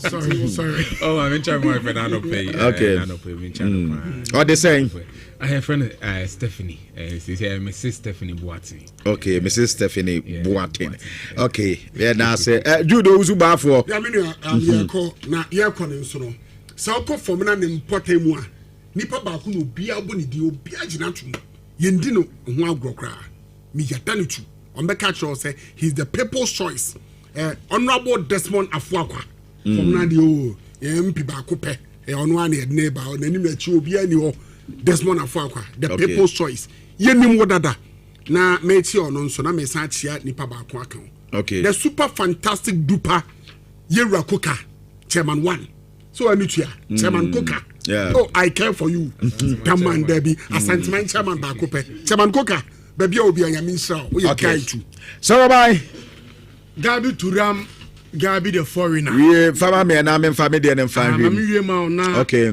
Odogu Sadik the don yeah the don we say no so sell ne mo na kama pa na aduane na kama na Nhyira ba edi ni birthday ene okay international Hana ene Hana e birthday okay Hana Odogu simi fe share from so na mema awda pe ku pon shira no koso ana onyo kese do no sabe so bia erade emanye kama enfama happy birthday to you international Hana na afi obese Bismarck tech station na wo dum no okay Alaska nche won na station master and then the birthday okay champion abesiago ponhiraw no nko so ano onyo kese do sabi so bia erade man nye kama emfa ema okay mame for birthday we emfa hwimwe efi nana PCO edema nana P phones wase eneye ne mame 70th birthday mame anedina de Madam Rose Mensa Bonsu wona ye CEO edema R&B Fabrics ene eye wawoda we de wankasa oba nana P ene eye wona nanum nyina ene wonsem nom enso we hye wawoda pa omusi nyame nhyiraw na mfie eye adioso na wanya no nyankopon fa bi nka ho omo ahoden wo ma ho eye nkoso omo anyini che se ne be betimi di adam omo de adam omo kakra happy birthday Madam Rose Mensa Bonsu yama awodapa kwabra Kwabra president at design me adum so eyepa ene me am sugar mommy ni birthday kwabra wire du Mrs. Gift Redu. Okay, wo ma me birthday. Sugar mommy. No wonder say no na hwem kan. Kan ye na kan ya. Ene kofi mi no ya adwene. Be wo adwene mu de ayo sugar mommy. Be de kwa abonten a say ne yeti ase ne different. Okay. Mrs. Gift Redu mi mama. Wo mama. Na hima. Okay. Me shina happy birthday. Nyame ntunu nkwandam. Se no no ade bi oka no. Nkwa ne hia. Yes. Ma ne nkwa tenten ahoden. Na me so me appreciate ne pa yi nti na me nhyira no we de mommy ya we so awada pa kwa bena so de ye ne na wa ha nti no we mama birthday e mama na edi na awada yes ya mana awada pa na me nhyira no ma na ahoden enyini che a obetumi de adandan kakra o pa kan obi a busani na Mr. Akwaredu so efwa Efwa wese do so. Gabi, eni jopa. Me ba bjeni de o mo se o mami o. Eza. Se mo na mo akonta na mo anya bi. Wa mama ehu so. Victoria Jimman Germany se o se o. Wa mama ehu so Kofi. Mr. Bismarck ya. Se me birthday. Kofi. Na so reach target na. Into reach target na. O me reach. Hey. Infantino. Infantino de Infantino. Me reach. Na me show bibia. Mr. Hart mo on Victoria Jimman, Mr. Bismarck, Odogu Sadek mo what I say, K do the social mam. Odogu say meninu unfinished business. K do meninu unfinished business. Victoria Admadi do he be do. PJ Mose, PJ sell, Mr. Chastren Bois. Black Charles do one there no constant player. Only K do there. Champion parking and the wife. K do there ba ku bi na aye. And you birthday mo. I was yes yo. And you birthday mo ka. Yes yadama say in fact and show mama na lovely listeners you know and your callers nyina yenda ya kind say Prince Ase and afa Kingsman so no yenda o ma say pa na mama show na so lovely. Abusia media na Gabi Thuram the for na ko bi mreku and na pamfo enso ba beto so de on ba beka but mama you know de ama na ne no me de ende hia me sa kwa no ma ba no ende me de ende hu hia mpa wa mana diga wona nka tu o se banka we dey senka umpotem ho na we si ya kwa ju anka makwa akone